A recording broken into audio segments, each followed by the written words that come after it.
गुरु रूप प्यारी साध संगत जीओ सज जाओ। प्रेम नाल गुरु साहिब जी की लड़ीवार कथा सरवण करो जी।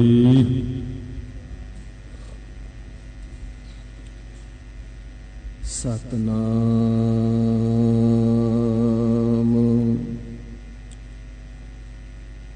श्री वाहिगुरु साहिब जी।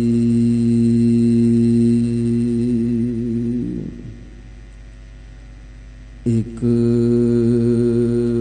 ओंकार सतनाम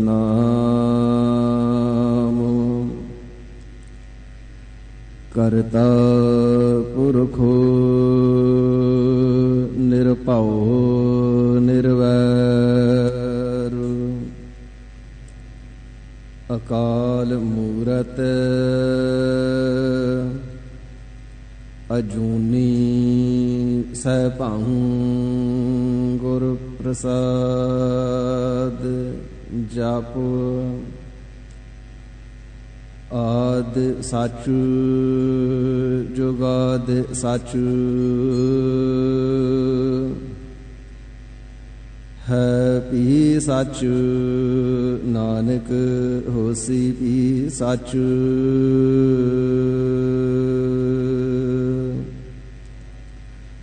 चक्र चिहन अर वरन जात अर पात नहन जिह।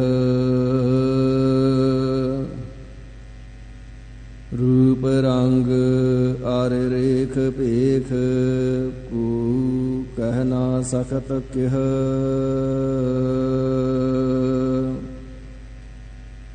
अचल मूरत अनभव प्रकाश अमितो जकहजै।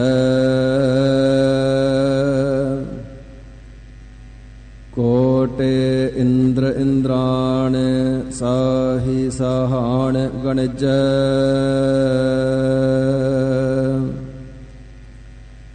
त्रिभुवन महीप सुर नर असुर नेत नेत बन तृण कहत। त्वै सर्व नाम कथ कवन कर्म नाम वर्णत सुमत। निर्जुर निरूप हो के सुंदर स्वरूप हो। के पूपन के पूप हो के दाता महादान हो। प्राण के बचैया दूध पूत के दिवैया।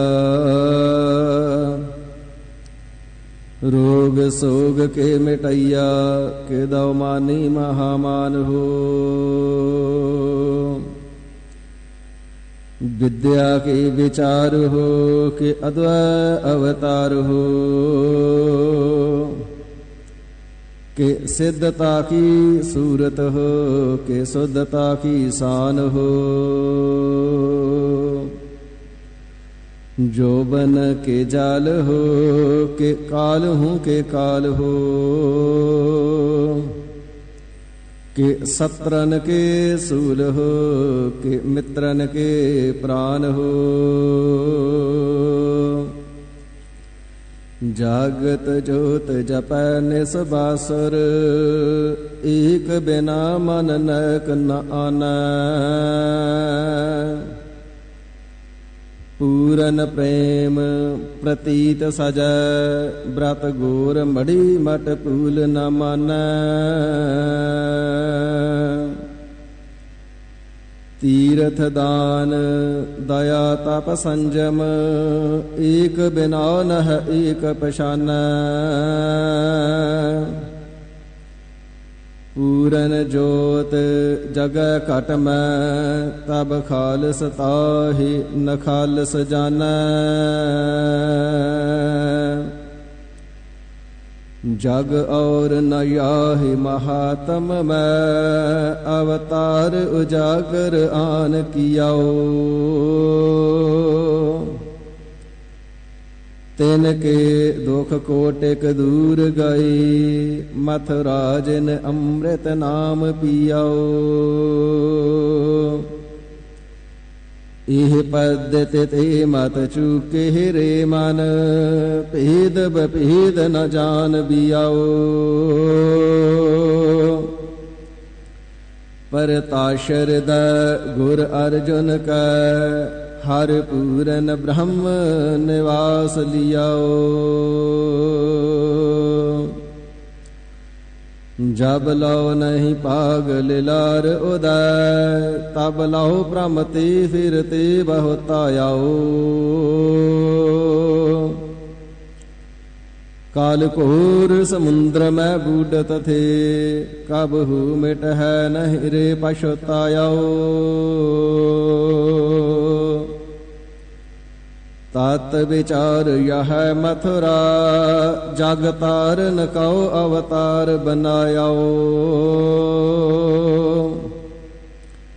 जपयाओ जिन अर्जुन देव गुरु, फिर संकट जोन घर बना आयाओ। सतगुर आयो शरण तुहारी,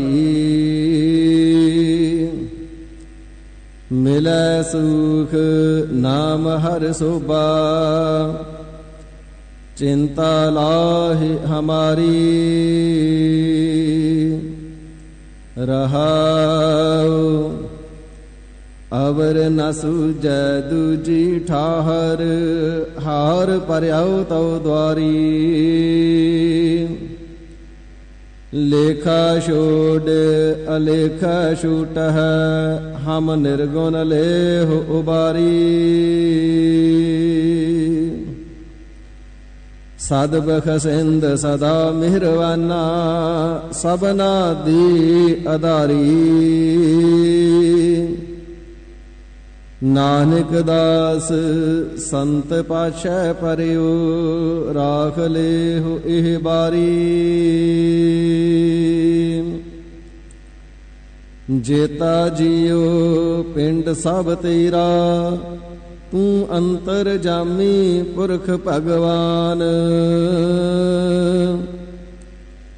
दासन दास कह जन नानक, जिहा तू कराई ही तिहा हव करी वखयान।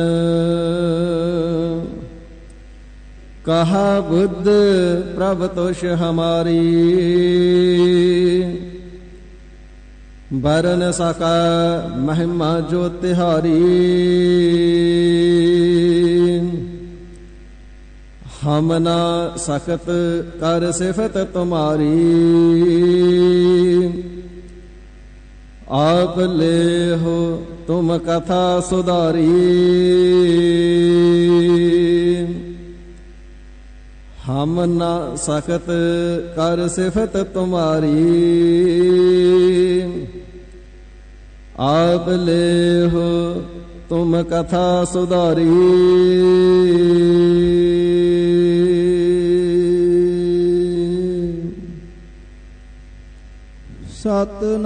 सतनाम श्री वाहेगुरु जी।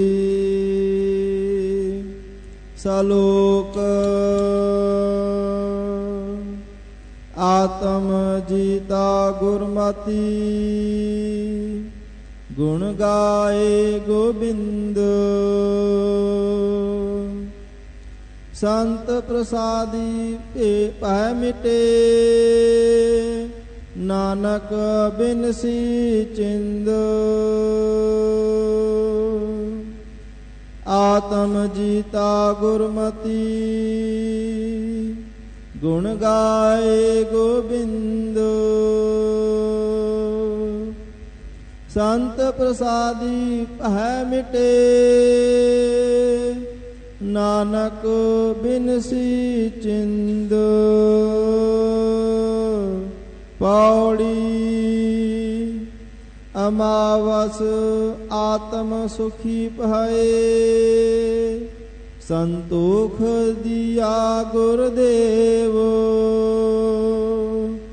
ਮਨ ਤਨ ਸੀਤਲ ਸ਼ਾਂਤ ਸਹਜ, ਲਾਗਾ ਪ੍ਰਭ ਕੀ ਸੇਵ। टूटे बंधन बहु विकार, सफल पूरन ताके काम। दुर्मत मिटी हाउ मैं छुटी, सिमरत हर को नाम। शरण गही पार ब्रह्म की, मिटिया आवागवन। आप तरया कुटुंब स्यो, गुण गोविंद प्रभ रवन। हर की टहल कमावणी, जपिया प्रभु का नाम। गुरपुरे ते पाया, नानक सुख विश्राम। हर की टहल कमावणी, जपिया प्रभु का नाम। गुरपुरे ते पाया, नानक सुख विश्राम।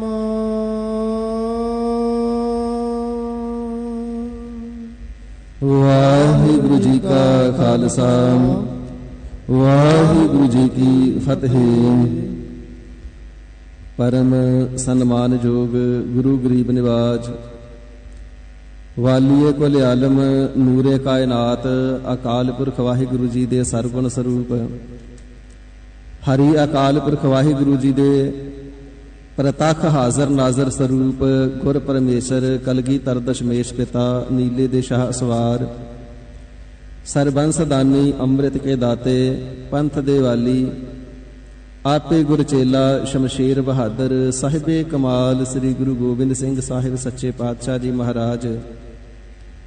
ਆਪਣੀਆਂ ਬਖਸ਼ੀਆਂ ਹੋਈਆਂ ਸੰਗਤਾਂ ਦੇ ਉੱਪਰ ਨਜ਼ਰੇ ਅਨਾਇਤ ਕਰਦਿਆਂ ਹੋਇਆਂ ਆਪਣੇ ਪਾਵਨ ਸਤਜੁਗੀ ਤਪ ਅਸਥਾਨ ਤਖਤ ਸੱਚਖੰਡ ਸ੍ਰੀ ਹਜ਼ੂਰ ਸ੍ਰੀ ਅਬਚਲ ਨਗਰ ਸਾਹਿਬ ਜੀ ਦੇ ਪਾਵਨ ਸੁਖ ਦੇ ਦਰਸ਼ਨ ਦੀਦਾਰ ਮੇਲੇ, ਦਸਾਂ ਪਾਤਸ਼ਾਹੀਆਂ ਜੀ ਦੀ ਪਾਵਨ ਹਾਜ਼ਰ ਨਾਜ਼ਰ ਪ੍ਰਤੱਖ ਜਗ ਦੀ ਜੋਤ ਸ੍ਰੀ ਗੁਰੂ ਗ੍ਰੰਥ ਸਾਹਿਬ ਸੱਚੇ ਪਾਤਸ਼ਾਹ ਮਹਾਰਾਜ ਸਾਹਿਬ ਜੀ ਦੀ ਮੁਬਾਰਕ ਸਤ ਸੰਗਤ ਰੂਪੀ ਗੋਦ ਦੇ ਸਮੇਤ ਬਖਸ਼ਿਸ਼ ਕਰਕੇ ਨਿਹਾਲ ਕਿਰਤਾਰਥ ਕਰ ਰਹੇ ਨੇ।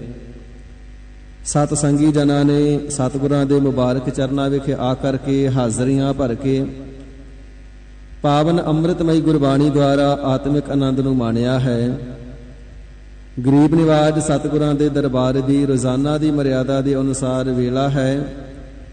ਸਤਿਗੁਰੂ ਸ੍ਰੀ ਗੁਰੂ ਗ੍ਰੰਥ ਸਾਹਿਬ ਸੱਚੇ ਪਾਤਸ਼ਾਹ ਮਹਾਰਾਜ ਸਾਹਿਬ ਜੀ ਦੀ ਪਾਵਨ ਅੰਮ੍ਰਿਤਮਈ ਗੁਰਬਾਣੀ ਦੀ ਚੱਲ ਰਹੀ ਲੜੀਵਾਰ ਕਥਾ ਵਿਚਾਰ ਨੂੰ ਸਰਵਣ ਕਰਨੇ ਦਾ ਸਰਬਤ ਮਾਈ ਭਾਈ ਜਗਿਆਸੂ ਜਨ ਸਤਿਗੁਰੂ ਜੀ ਦੀ ਸੰਗਤ ਆਪਣੇ ਮਨ ਚਿੱਤ ਬਾਣੀ ਨੂੰ ਇਕਾਗਰ ਹੋ ਕਰਕੇ ਗੁਰ ਚਰਨਾਂ ਵਿਖੇ ਸਮਰਪਿਤ ਹੁੰਦਿਆਂ ਹੋਇਆਂ ਸਤਿਗੁਰੂ ਜੀ ਦੀ ਬਾਣੀ ਦੁਆਰਾ ਹਰ ਜਸ ਨੂੰ ਸਰਵਣ ਕਰਕੇ ਲਾਹੇ ਪ੍ਰਾਪਤ ਕਰਨਾ ਕਰੀਏ। ਸਤਿਗੁਰੂ ਜੀ ਦਾ ਬਖਸ਼ਿਸ਼ ਕੀਤਾ ਹੋਇਆ ਨਾਮ ਮਨ ਦੀ ਇਕਾਗਰਤਾ ਅਤੇ ਮੁਖ ਦੀ ਪਵਿੱਤਰਤਾ ਵਾਸਤੇ ਉਚਾਰਨਾ ਕਰੀਏ ਜੀ। ਸਤਨਾਮ ਸ੍ਰੀ ਵਾਹਿਗੁਰੂ ਸਾਹਿਬ ਜੀ। ਸਤਨਾਮ ਸ੍ਰੀ ਵਾਹਿਗੁਰੂ ਜੀ। ਸਲੋਕ ਆਤਮ ਜੀਤਾ ਗੁਰਮਤੀ, ਗੁਣ ਗਾਏ ਗੋਬਿੰਦ। ਸ਼ਹੀਦਾਂ ਦੇ ਸਿਰਤਾਜ, ਸ਼ਾਂਤੀ ਦੇ ਪੁੰਜ, ਗੁਰਬਾਣੀ ਦੇ ਮੁਜੱਸਮੇ ਸ੍ਰੀ ਗੁਰੂ ਅਰਜਨ ਦੇਵ ਸੱਚੇ ਪਾਤਸ਼ਾਹ ਜੀ ਮਹਾਰਾਜ ਅੰਮ੍ਰਿਤਮਈ ਪ੍ਰਵਚਨਾਂ ਦੇ ਨਾਲ ਥਿੱਤਾਂ ਦੇ ਰਾਹੀਂ ਪਾਵਨ ਉਪਦੇਸ਼ ਦੀ ਬਖਸ਼ਿਸ਼ ਕਰ ਰਹੇ ਨੇ। ਕਿ ਜਿਹੜੀਆਂ ਸਾਰੀਆਂ ਹੀ ਥਿੱਤਾਂ ਨੇ ਇਹ ਸਫਲੀਆਂ ਕਿਵੇਂ ਹੋਣਗੀਆਂ। ਗਰੀਬ ਨਿਵਾਜ ਸਤਿਗੁਰੂ ਜੀ ਨੇ ਏਕਮ ਤੋਂ ਪ੍ਰਾਰੰਭ ਕਰਕੇ, ਕਿਉਂਕਿ ਪੂਰਨਮਾਸੀ ਤੋਂ ਅਗਲੇ ਦਿਨ ਨੂੰ ਏਕਮ ਆਖਿਆ ਜਾਂਦਾ, ਫਿਰ ਦੂਜ ਤੀਜ ਇਤਿਆਦਿਕ ਕਰਕੇ 14 ਥਿੱਤਾਂ ਤੱਕ ਦਾ ਉਪਦੇਸ਼ ਸਤਿਗੁਰੂ ਸੱਚੇ ਪਾਤਸ਼ਾਹ ਮਹਾਰਾਜ ਸਾਹਿਬ ਜੀ ਦਾ ਸਰਵਣ ਕਰ ਚੁੱਕੇ ਹਾਂ। ਤੇ ਸਾਧ ਸੰਗਤ ਜੀ, ਪੂਰਨਮਾਸੀ ਤੋਂ ਜਦੋਂ 15ਵੀਂ ਥਿੱਤ ਆਉਂਦੀ ਹੈ ਤੇ ਉਸ ਨੂੰ ਅਮਾਵਸ ਭਾਵ ਮੱਸਿਆ ਆਖਿਆ ਜਾਂਦਾ ਹੈ। ਸਤਿਗੁਰੂ ਸੱਚੇ ਪਾਤਸ਼ਾਹ ਜੀ ਇਸ ਪ੍ਰਕਾਰ ਸਾਰੀਆਂ ਥਿੱਤਾਂ ਦੇ ਰਾਹੀਂ ਉਪਦੇਸ਼ ਦੀ ਦਾਤ ਬਖਸ਼ਿਸ਼ ਕਰ ਰਹੇ ਨੇ। ਗਰੀਬ ਨਿਵਾਜ ਸਾਹਿਬ ਜੀ 15ਵੀਂ ਥਿੱਤ ਦੇ ਅੰਦਰ ਫਰਮਾਨ ਕਰਨਾ ਕਰਦੇ ਨੇ ਸ਼ਲੋਕ ਦੇ ਰਾਹੀਂ, ਆਤਮ ਜੀਤਾ ਗੁਰਮਤੀ। ਭਾਈ ਜਿਨ੍ਹਾਂ ਨੇ ਗੁਰਮਤੀ ਹੋ ਕਰਕੇ ਸਤਿਗੁਰੂ ਜੀ ਦੀ ਸ਼ੁਭ ਸਿੱਖਿਆ ਦੇ ਨਾਲ ਗੁਣ ਗਾਏ ਗੋਬਿੰਦ, ਗੋ ਜਿਹੜਾ ਸਾਰੀ ਸ੍ਰਿਸ਼ਟੀ ਦਾ ਬਿੰਦ ਰਖਵਾਲਾ ਹੈ ਨਾ, ਤੇ ਇਸ ਹਰੀ ਅਕਾਲ ਪੁਰਖ ਵਾਹਿਗੁਰੂ ਜੀ ਦੇ ਗੁਣਾਂ ਨੂੰ ਗਾਵਿਆ ਹੈ। ਗੁਰਮਤਿ ਦੇ ਅਨੁਸਾਰ ਸਤਿਗੁਰੂ ਜੀ ਦੇ ਬਚਨਾਂ ਦੇ ਨਾਲ, ਸਤਿਗੁਰੂ ਜੀ ਦੀ ਸਿੱਖਿਆ ਦੇ ਨਾਲ ਜਿਨ੍ਹਾਂ ਨੇ ਵੀ ਨਿਰੰਕਾਰ ਜੀ ਦੇ ਵਾਹਿਗੁਰੂ ਜੀ ਦੇ ਗੁਣਾਂ ਨੂੰ ਗਾਵਿਆ ਹੈ, ਆਤਮ ਜੀਤਾ, ਉਹਨਾਂ ਨੇ ਆਪਣੇ ਮਨ ਨੂੰ ਜਿੱਤ ਲਿਆ ਹੈ। ਜਿਹੜਾ ਮਨ ਅਜਿੱਤ ਸੂਰਮਾ, ਕਿਸੇ ਪ੍ਰਕਾਰ ਜਿੱਤਿਆ ਨਹੀਂ ਨਾ ਜਾਂਦਾ। ਵੱਡੇ ਵੱਡੇ ਯੋਧੇ, ਬਲਵਾਨ, ਵੀਰ ਕਰਾਰੇ, ਇਸੇ ਪ੍ਰਕਾਰ ਸਵਰਗ ਦੇ ਦੇਵਤੇ, ਦੈਂਤ ਇਤਿਆਦਿਕ, ਰਿਖੀ ਮੁਨੀ, ਪੈਗੰਬਰ, ਅਵਤਾਰ ਵੀ ਇਸ ਮਨ ਦੇ ਅੱਗੇ ਹਾਰ ਗਏ, ਪਰ ਮਨ ਜਿੱਤਿਆ ਨਹੀਂ ਸੀ ਜਾਂਦਾ। ਹਜ਼ੂਰ ਫਰਮਾਵਣਾ ਕਰਦੇ ਨੇ, ਭਾਈ ਇਹ ਵੱਡੀ ਭਾਰੀ ਦਾਤ ਗੁਰੂ ਜੀ ਤੋਂ ਪ੍ਰਾਪਤ ਹੁੰਦੀ ਹੈ। ਜਿਨ੍ਹਾਂ ਨੇ ਗੁਰਮਤੀ, ਗੁਰੂ ਜੀ ਦੀ ਸ਼ੁਭ ਸਿੱਖਿਆ ਨੂੰ ਧਾਰਨ ਕਰਕੇ, ਗੁਰਮਤ ਨੂੰ ਗ੍ਰਹਿਣ ਕਰਕੇ ਵਾਹਿਗੁਰੂ ਜੀ ਦੀ ਬੰਦਗੀ ਕੀਤੀ, ਗੁਣ ਗਾਏ ਨੇ, ਉਹਨਾਂ ਨੇ ਆਪਣੇ ਮਨ ਨੂੰ ਜਿੱਤ ਲੈਣਾ ਕੀਤਾ ਹੈ। ਸੰਤ ਪ੍ਰਸਾਦੀ ਪਹਿ ਮਿਟੇ, ਨਾਨਕ ਬਿਨਸੀ ਚਿੰਦ। ਮਹਾਰਾਜ, ਇਹ ਜੰਮਣ ਮਰਨ ਦਾ ਭੈ ਕਿਵੇਂ ਮਿਟ ਜਾਵੇ, ਸਾਰੀਆਂ ਚਿੰਤਾ ਦਾ ਨਾਸ਼ ਕਿਵੇਂ ਹੋਵੇ। ਤੇ ਹਜ਼ੂਰ ਫਰਮਾਵਣਾ ਕਰਦੇ ਨੇ, ਸੰਤ ਪ੍ਰਸਾਦੀ। ਸਾਧ ਸੰਗਤ ਜੀ, ਸੰਤ ਕਈਆਂ ਜਗ੍ਹਾ ਤੇ ਜਿਹੜਾ ਸ਼ਬਦ ਹੈ ਅਕਾਲ ਪੁਰਖ ਵਾਹਿਗੁਰੂ ਜੀ ਦਾ ਵਾਚਕ ਆਇਆ ਹੈ। ਕੁਝ ਜਗ੍ਹਾ ਤੇ ਸਤਿਗੁਰੂ ਜੀ ਦੇ ਵਾਸਤੇ ਵਰਤਿਆ ਗਿਆ ਹੈ ਤੇ ਕੁਝ ਜਗ੍ਹਾ ਤੇ ਸੰਤਾਂ ਮਹਾਤਮਾ ਮਹਾਂਪੁਰਖਾਂ ਵਾਸਤੇ ਆਉਂਦਾ ਹੈ। ਇੱਥੇ ਮੂਲ ਰੂਪ ਦੇ ਵਿੱਚ ਜਿਹੜਾ ਸੰਤ ਸ਼ਬਦ ਆਇਆ ਉਹ ਪੂਰੇ ਗੁਰੂ ਦੇ ਪ੍ਰਥਾਏ ਆਇਆ ਹੈ, ਕਿਉਂਕਿ ਸਤਿਗੁਰੂ ਸੱਚੇ ਪਾਤਸ਼ਾਹ ਜੀ ਨੇ ਪਹਿਲੀ ਪੰਕਤੀ ਦੇ ਅੰਦਰ ਵੀ ਬਾਤ ਗੁਰਮਤਿ ਦੀ ਕੀਤੀ ਹੈ, ਗੁਰੂ ਦੀ ਸਿੱਖਿਆ ਦੁਆਰਾ। ਤੇ ਹਜ਼ੂਰ ਫਰਮਾਵਦੇ ਨੇ, ਸੰਤ ਪ੍ਰਸਾਦੀ, ਜੋ ਸ਼ਾਂਤ ਆਤਮਾ ਵਾਲੇ ਪੂਰੇ ਸਤਿਗੁਰੂ ਸੱਚੇ ਪਾਤਸ਼ਾਹ ਮਹਾਰਾਜ ਸਾਹਿਬ ਜੀ ਨੇ ਨਾ, ਜਿਸ ਜਗਿਆਸੂ ਦੇ ਉੱਪਰ ਆਪਣੀ ਪ੍ਰਸਾਦੀ ਕਿਰਪਾ ਕਰ ਦਿੰਦੇ ਨੇ, ਰਹਿਮਤ ਕਰ ਦਿੰਦੇ ਨੇ, ਨਦਰੇ ਅਨਾਇਤ ਕਰ ਦਿੰਦੇ ਨੇ, ਅਨੁਕੰਪਾ ਕਰ ਦਿੰਦੇ ਨੇ ਨਾ, ਭੈ ਮਿਟੇ। ਉਹਨਾਂ ਦੇ ਸੰਸਾਰ ਦੇ ਅੰਦਰ ਰਹਿੰਦਿਆਂ ਹੀ ਸਾਰੇ ਡਰ ਮੁੱਕ ਜਾਂਦੇ ਨੇ। ਜਿਹੜੇ 7 ਪ੍ਰਕਾਰ ਦੇ ਭੈ ਵੱਡੇ ਭਾਰੀ ਦੁਨੀਆ ਦੇ ਅੰਦਰ ਆਖੇ ਜਾਂਦੇ ਨੇ, ਕੋਈ ਵੀ ਨਹੀਂ ਰਹਿੰਦਾ।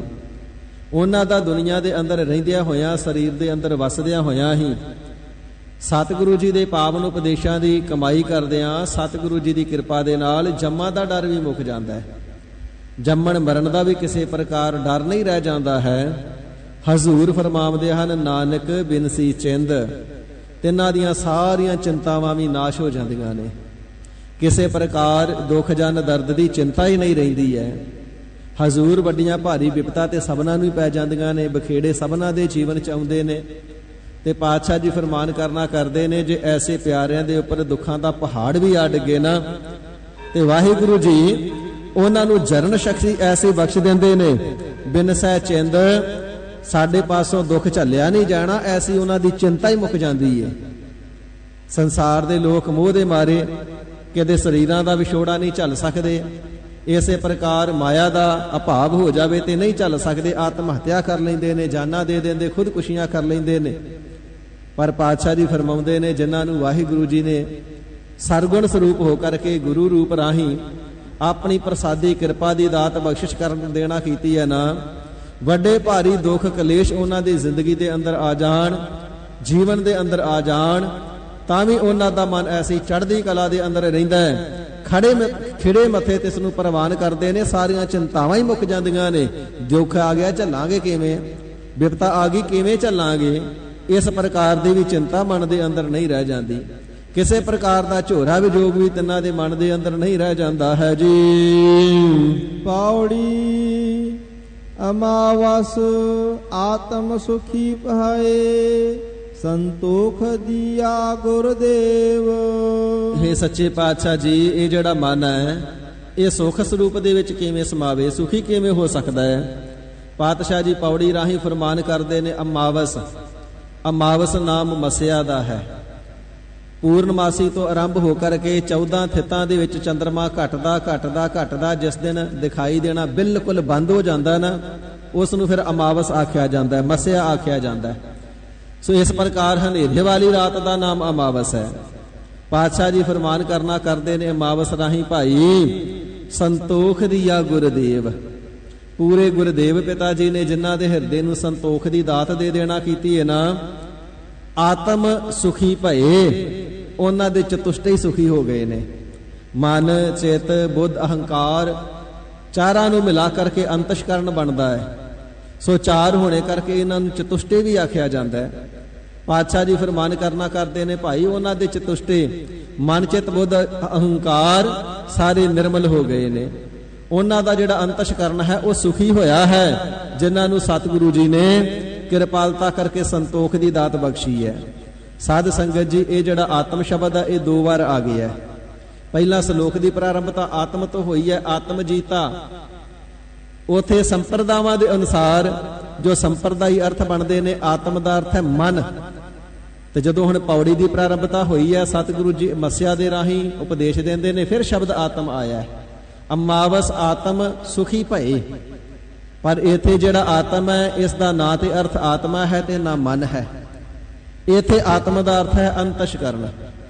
ਤੇ ਪਾਤਸ਼ਾਹ ਜੀ ਫਰਮਾਵਨਾ ਕਰਦੇ ਨੇ, ਜਿਨ੍ਹਾਂ ਨੂੰ ਪੂਰੇ ਸਤਿਗੁਰੂ ਜੀ ਨੇ, ਗੁਰਦੇਵ ਪਿਤਾ ਜੀ ਨੇ ਕਿਰਪਾਲਤਾ ਕਰਕੇ ਸੰਤੋਖ ਦੀ ਦਾਤ ਬਖਸ਼ਿਸ਼ ਕਰ ਦੇਣਾ ਕੀਤੀ ਹੈ ਨਾ, ਉਹਨਾਂ ਦਾ ਜਿਹੜਾ ਅੰਤःਕਰਨ ਹੈ ਉਹ ਸ਼ੁੱਧ ਸਰੂਪ ਹੋਇਆ ਹੈ, ਨਿਰਮਲ ਹੋਇਆ ਹੈ। ਉਹ ਸੁਖੀ ਭਏ, ਸੁੱਖਾਂ ਦੇ ਸਹਿਤ ਹੋਏ ਨੇ, ਸੁੱਖਾਂ ਦੇ ਸਹਿਤ ਵਸਦੇ ਹਨ ਜੀ। ਮਨ ਤਨ ਸੀਤਲ ਸ਼ਾਂਤ ਸਹਜ, ਲਾਗਾ ਪ੍ਰਭ ਕੀ ਸੇਵ। ਜਦੋਂ ਐਸੇ ਪਿਆਰੇ ਸਤਿਗੁਰੂ ਜੀ ਦੀ ਪ੍ਰਸਾਦੀ ਕਿਰਪਾ ਨੂੰ ਪ੍ਰਾਪਤ ਕਰਕੇ ਲਾਗਾ ਪ੍ਰਭ ਕੀ ਸੇਵ, ਪ੍ਰਭੂ ਪਰਮਾਤਮਾ ਹਰੀ ਅਕਾਲ ਪੁਰਖ ਵਾਹਿਗੁਰੂ ਜੀ ਦੀ ਸੇਵਾ ਦੇ ਵਿੱਚ ਲੱਗ ਗਏ। ਆਪ ਨਾਮ ਜਪਣਾ ਤੇ ਦੂਸਰਿਆਂ ਨੂੰ ਉਪਦੇਸ਼ ਕਰਕੇ ਜਪਾਉਣਾ, ਜਾਂ ਆਪ ਬੋਲ ਕੇ ਜਪਣਾ ਤੇ ਦੂਸਰਿਆਂ ਨੂੰ ਬੁਲਾ ਕਰਕੇ ਜਪਾਉਣਾ, ਇਹ ਹਰੀ ਅਕਾਲ ਪੁਰਖ ਵਾਹਿਗੁਰੂ ਜੀ ਦੀ ਸੇਵਾ ਹੈ। ਸਾਧੂ ਮਹਾਤਮਾ ਗੁਰਮੁਖ ਪਿਆਰੇ ਵਾਹਿਗੁਰੂ ਜੀ ਦੀ ਬੰਦਗੀ ਕਰਾਉਂਦੇ ਨੇ, ਨਾਮ ਜਪਾਉਂਦੇ ਨੇ, ਸਤਨਾਮ ਸ੍ਰੀ ਵਾਹਿਗੁਰੂ। ਜਿਹੜਾ ਵੀ ਮਾਈ ਭਾਈ ਇਸ ਸੇਵਾ ਨੂੰ ਕਰ ਲਵੇ, ਭਾਵੇਂ ਕੋਈ ਮਾਤਾ ਆਪਣੇ ਬੱਚਿਆਂ ਨੂੰ ਲੈ ਕਰਕੇ ਬੈਠ ਜਾਵੇ ਤੇ ਸਤਨਾਮ ਵਾਹਿਗੁਰੂ ਬੁਲਾਵੇ, ਭਾਵੇਂ ਕੋਈ ਸੰਤ ਮਹਾਤਮਾ ਸੰਗਤ ਨੂੰ ਬੁਲਾਵੇ, ਚਾਹੇ ਕੋਈ ਗੁਰਸਿੱਖ ਗੁਰੂ ਕੀ ਹਜ਼ੂਰੀ ਦੇ ਵਿੱਚ ਜਪਾਵੇ, ਕੋਈ ਵੀ ਇਨਸਾਨ ਪ੍ਰਾਣੀ ਆਪਣੇ ਪਰਿਵਾਰ ਨੂੰ ਲੈ ਕਰਕੇ ਬੈਠ ਜਾਵੇ ਤੇ ਨਾਮ ਸੁਣਾਵੇ ਅਥਵਾ ਜਪਾਵੇ, ਇਹ ਵਾਹਿਗੁਰੂ ਜੀ ਦੀ ਸੇਵਾ ਹੈ। ਵੱਡਾ ਭਾਰੀ ਪ੍ਰਤਾਪ ਹੈ ਇਸ ਦਾ। ਪਾਤਸ਼ਾਹ ਜੀ ਫਰਮਾਨ ਕਰਨਾ ਕਰਦੇ ਨੇ, ਪੂਰੇ ਗੁਰਦੇਵ ਪਿਤਾ ਜੀ ਨੇ ਜਿਸ ਨੂੰ ਪ੍ਰਸਾਦੀ ਕਿਰਪਾ ਦੀ ਦਾਤ ਬਖਸ਼ਿਸ਼ ਕਰ ਦੇਣਾ ਕੀਤੀ ਨਾ, ਉਹ ਫਿਰ ਨਾਮ ਜਪਣ ਅਤੇ ਜਪਾਉਣ ਰੂਪੀ ਵਾਹਿਗੁਰੂ ਜੀ ਦੀ ਸੇਵਾ ਦੇ ਵਿੱਚ ਲੱਗ ਗਏ ਨੇ। ਫਿਰ ਉਹਨਾਂ ਦਾ ਮਨ ਤਨ ਸੀਤਲ, ਮਨ ਵੀ ਸੀਤਲ ਹੋ ਗਿਆ, ਮਨ ਦੇ ਵਿੱਚ ਕਿਸੇ ਪ੍ਰਕਾਰ ਆਸ਼ਾ ਤ੍ਰਿਸ਼ਨਾ ਇਤਿਆਦਿਕ ਨਹੀਂ ਰਹਿੰਦੀ, ਤੇ ਜਿਹੜਾ ਸਰੀਰ ਹੈ ਤਨ ਇਹ ਵੀ ਨਿਰਮਲ ਹੋ ਗਿਆ, ਸੀਤਲ ਹੋ ਗਿਆ। ਕਾਮ ਕ੍ਰੋਧ ਦੀ ਹੰਕਾਰ ਦੀ ਅੱਗ ਜਿਹੜੀ ਹੈ ਉਹ ਤਨ ਦੇ ਵਿੱਚੋਂ ਵੀ ਬੁਝ ਜਾਂਦੀ ਹੈ, ਭੋਗਾਂ ਨੂੰ ਭੋਗਣ ਦੀ ਜਿਹੜੀ ਤ੍ਰਿਸ਼ਨਾ ਦੀ ਅੱਗ ਉਹ ਬੁਝ ਜਾਂਦੀ ਹੈ। ਇਸੇ ਪ੍ਰਕਾਰ ਜਿਹੜਾ ਮਨ ਉਹ ਨਿਰਵਿਕਾਰ ਹੋ ਜਾਂਦਾ ਹੈ, ਮਨ ਵੀ ਸੀਤਲ, ਤਨ ਵੀ ਸੀਤਲ, ਪਵਿੱਤਰ ਹੋ ਜਾਂਦਾ ਹੈ, ਸ਼ਾਂਤ ਸਹਿਜ। ਉਹਨਾਂ ਨੇ ਹਿਰਦੇ ਦੇ ਅੰਦਰ ਸ਼ਾਂਤੀ ਨੂੰ ਪ੍ਰਾਪਤ ਕਰਨਾ ਕੀਤਾ ਹੈ, ਸਹਿਜ ਗਿਆਨ ਨੂੰ ਪ੍ਰਾਪਤ ਕੀਤਾ ਹੈ, ਸਹਿਜ ਆਨੰਦ ਨੂੰ ਪ੍ਰਾਪਤ ਕਰਨਾ ਕੀਤਾ ਹੈ, ਅਥਵਾ ਸਹਿਜ ਸਰੂਪ ਪਰਮਾਤਮਾ ਜੀ ਦੀ ਸੇਵਾ ਵਿੱਚ ਲੱਗ ਕਰਕੇ ਤਿਨਾਂ ਨੇ ਸ਼ਾਂਤੀ ਸੁਖ ਨੂੰ ਪ੍ਰਾਪਤ ਕਰ ਲੈਣਾ ਕੀਤਾ ਹੈ ਜੀ। ਟੂਟੇ ਬੰਧਨ ਬਹੁ ਵਿਕਾਰ, ਸਫਲ ਪੂਰਨ ਤਾਂ ਕੇ ਕਾਮ। ਮਹਾਰਾਜ ਕੀ ਨਾਮ ਜਪਣ ਦੇ ਨਾਲ ਬੰਧਨ ਵੀ ਟੁੱਟ ਸਕਦੇ ਨੇ। ਹਜ਼ੂਰ ਫਰਮਾਉਂਦੇ ਨੇ, ਭਾਈ ਬੰਧਨ ਤੇ ਟੁੱਟੇ ਹੀ ਉਹਨਾਂ ਦੇ ਨੇ ਜਿਨ੍ਹਾਂ ਨੇ ਨਾਮ ਨੂੰ ਜਪਿਆ, ਬਾਕੀ ਤਾਂ ਸਾਰੀ ਸ੍ਰਿਸ਼ਟੀ ਦੇ ਜਿਹੜੇ ਜੀਵ ਨੇ ਵਿਕਾਰਾਂ ਦੇ ਬੰਧਨਾਂ ਦੇ ਵਿੱਚ ਵੱਜੇ ਹੀ ਫਿਰਦੇ ਨੇ। ਟੂਟੇ ਬੰਧਨ ਬਹੁ ਵਿਕਾਰ, ਬਹੁਤ ਵੱਡੇ ਭਾਰੀ ਵਿਕਾਰਾਂ ਦੇ, ਕਾਮ ਕ੍ਰੋਧ ਲੋਭ ਮੋਹ ਅਹੰਕਾਰ ਦੇ, ਸ਼ਬਦ ਸਪਰਸ਼ ਰੂਪ ਰਸ ਗੰਧ ਦੇ ਜਿਹੜੇ ਬਹੁਤ ਜ਼ਿਆਦਾ ਬੰਧਨ ਪਏ ਹੋਏ ਨੇ, ਬਹੁਤ ਜ਼ਿਆਦੇ ਜਨਮਾਂ ਜਨਮਾਂਤਰਾਂ ਦੇ ਪਾਪ ਕਰਮਾਂ ਦੇ ਕਾਰਨ ਜਿਹੜੇ ਵਿਕਾਰਾਂ ਦੇ ਬੰਧਨ ਹੋਏ ਨੇ, ਟੂਟੇ ਬੰਧਨ, ਉਹਨਾਂ ਦੇ ਉਹ ਸਾਰੇ ਹੀ ਟੁੱਟ ਗਏ ਨੇ। ਸਫਲ ਸਹਿਤ ਗਿਆਨ ਫਲ ਦੇ ਹੋਏ ਨੇ। ਆਤਮ ਸਰੂਪ ਦਾ ਗਿਆਨ ਉਹਨਾਂ ਨੂੰ ਹੀ ਪ੍ਰਾਪਤ ਹੋਇਆ ਹੈ। ਬੁਰੇ ਭਲੇ ਦਾ ਗਿਆਨ ਉਹਨਾਂ ਨੂੰ ਹੀ ਪ੍ਰਾਪਤ ਹੋਇਆ ਹੈ।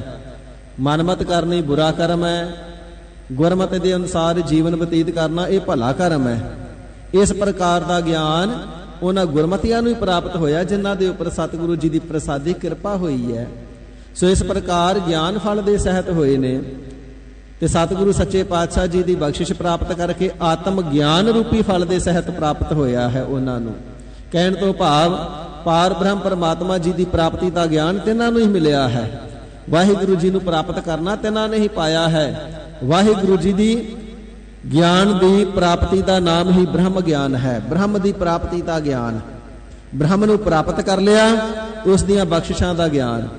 ਹਜ਼ੂਰ ਫਰਮਾਵਣਾ ਕਰਦੇ ਨੇ ਇਸ ਪ੍ਰਕਾਰ ਸਫਲ ਗਿਆਨ ਰੂਪੀ ਬ੍ਰਹਮ ਗਿਆਨ ਰੂਪੀ ਸਹਿਤ ਫਲ ਦੇ ਹੋਏ ਨੇ। ਪੂਰਨਤਾ ਕੇ ਕਾਮ, ਉਹਨਾਂ ਦੇ ਸਾਰੇ ਕੰਮ ਪੂਰੇ ਹੋ ਗਏ। ਉਹਨਾਂ ਦੇ ਸਾਰੇ ਕਾਮਨਾਵਾਂ ਪੂਰੀਆਂ ਹੋ ਗਈਆਂ। ਸ਼ੁਭ ਇੱਛਾ ਇਤਿਆਦਿਕ ਜਿਤਨੀਆਂ ਹਿਰਦੇ ਦੇ ਅੰਦਰ ਹੁੰਦੀਆਂ ਨੇ ਸਾਰੀਆਂ ਹੀ ਵਾਹਿਗੁਰੂ ਜੀ ਦੇ ਦਰ ਤੋਂ ਪੂਰੀਆਂ ਹੋ ਜਾਂਦੀਆਂ ਹਨ ਜੀ। ਦੁਰਮਤ ਮਿਟੀ ਹਉ ਮੈਂ ਛੁਟੀ, ਸਿਮਰਤ ਹਰਿ ਕੋ ਨਾਮ। ਇਵੇਂ ਸਤਿਗੁਰੂ ਜੀ ਦੀ ਪ੍ਰਸਾਦੀ ਕਿਰਪਾ ਦੇ ਨਾਲ ਸਿਮਰਤ ਹਰਿ ਕੋ ਨਾਮ, ਹਰੀ ਪਰਮਾਤਮਾ ਵਾਹਿਗੁਰੂ ਜੀ ਦੇ ਨਾਮ ਦਾ ਸਿਮਰਨ ਕਰਦਿਆਂ ਕਰਦਿਆਂ ਦੁਰਮਤ ਮਿਟੀ। ਉਹਨਾਂ ਦੀ ਜਿਹੜੀ ਖੋਟੀ ਮਤ ਸੀ ਨਾ ਉਹ ਮਿਟ ਗਈ, ਅਭਾਵ ਹੋ ਗਈ। ਜਿਹੜੀ ਵਿਕਾਰਾਂ ਵਾਲੀ ਸੁਰਤ ਸੀ ਨਾ ਉਹ ਮਿਟ ਗਈ। ਹਉਮੈ ਛੁੱਟੀ, ਜਿਹੜਾ ਹਉਮੈ ਦੀਰਘ ਰੋਗ ਹੈ, ਵੱਡਾ ਭਾਰੀ ਰੋਗ ਹੈ ਨਾ ਹਉਮੈ ਦਾ, ਬਹੁਤੇ ਯਤਨਾਂ ਦੇ ਨਾਲ ਵੀ ਛੁੱਟਦਾ ਨਹੀਂ। ਉਹਨਾਂ ਦੀ ਹਉਮੈ ਵੀ ਛੁੱਟ ਗਈ ਹੈ। ਸਿਮਰਤ ਹਰਿ ਕੋ ਨਾਮ, ਜਿਸ ਵੇਲੇ ਸਤ ਸੰਗਤ ਦੁਆਰਾ ਜਪਣਾ ਕੀਤਾ ਸਤਨਾਮ ਸ੍ਰੀ ਵਾਹਿਗੁਰੂ, ਵਾਹਿਗੁਰੂ ਜੀ ਦਾ ਨਾਮ ਜਪਦਿਆਂ ਭਾਈ ਤਿੰਨਾਂ ਦੀ ਹਉਮੈ ਵੀ ਮਿਟ ਗਈ, ਅਭਾਵ ਹੋ ਗਈ ਹੈ। ਸ਼ਰਨ ਗਹੀ ਪਾਰ ਬ੍ਰਹਮ ਕੀ, ਮਿਟਿਆ ਆਵਾ ਗਵਨ।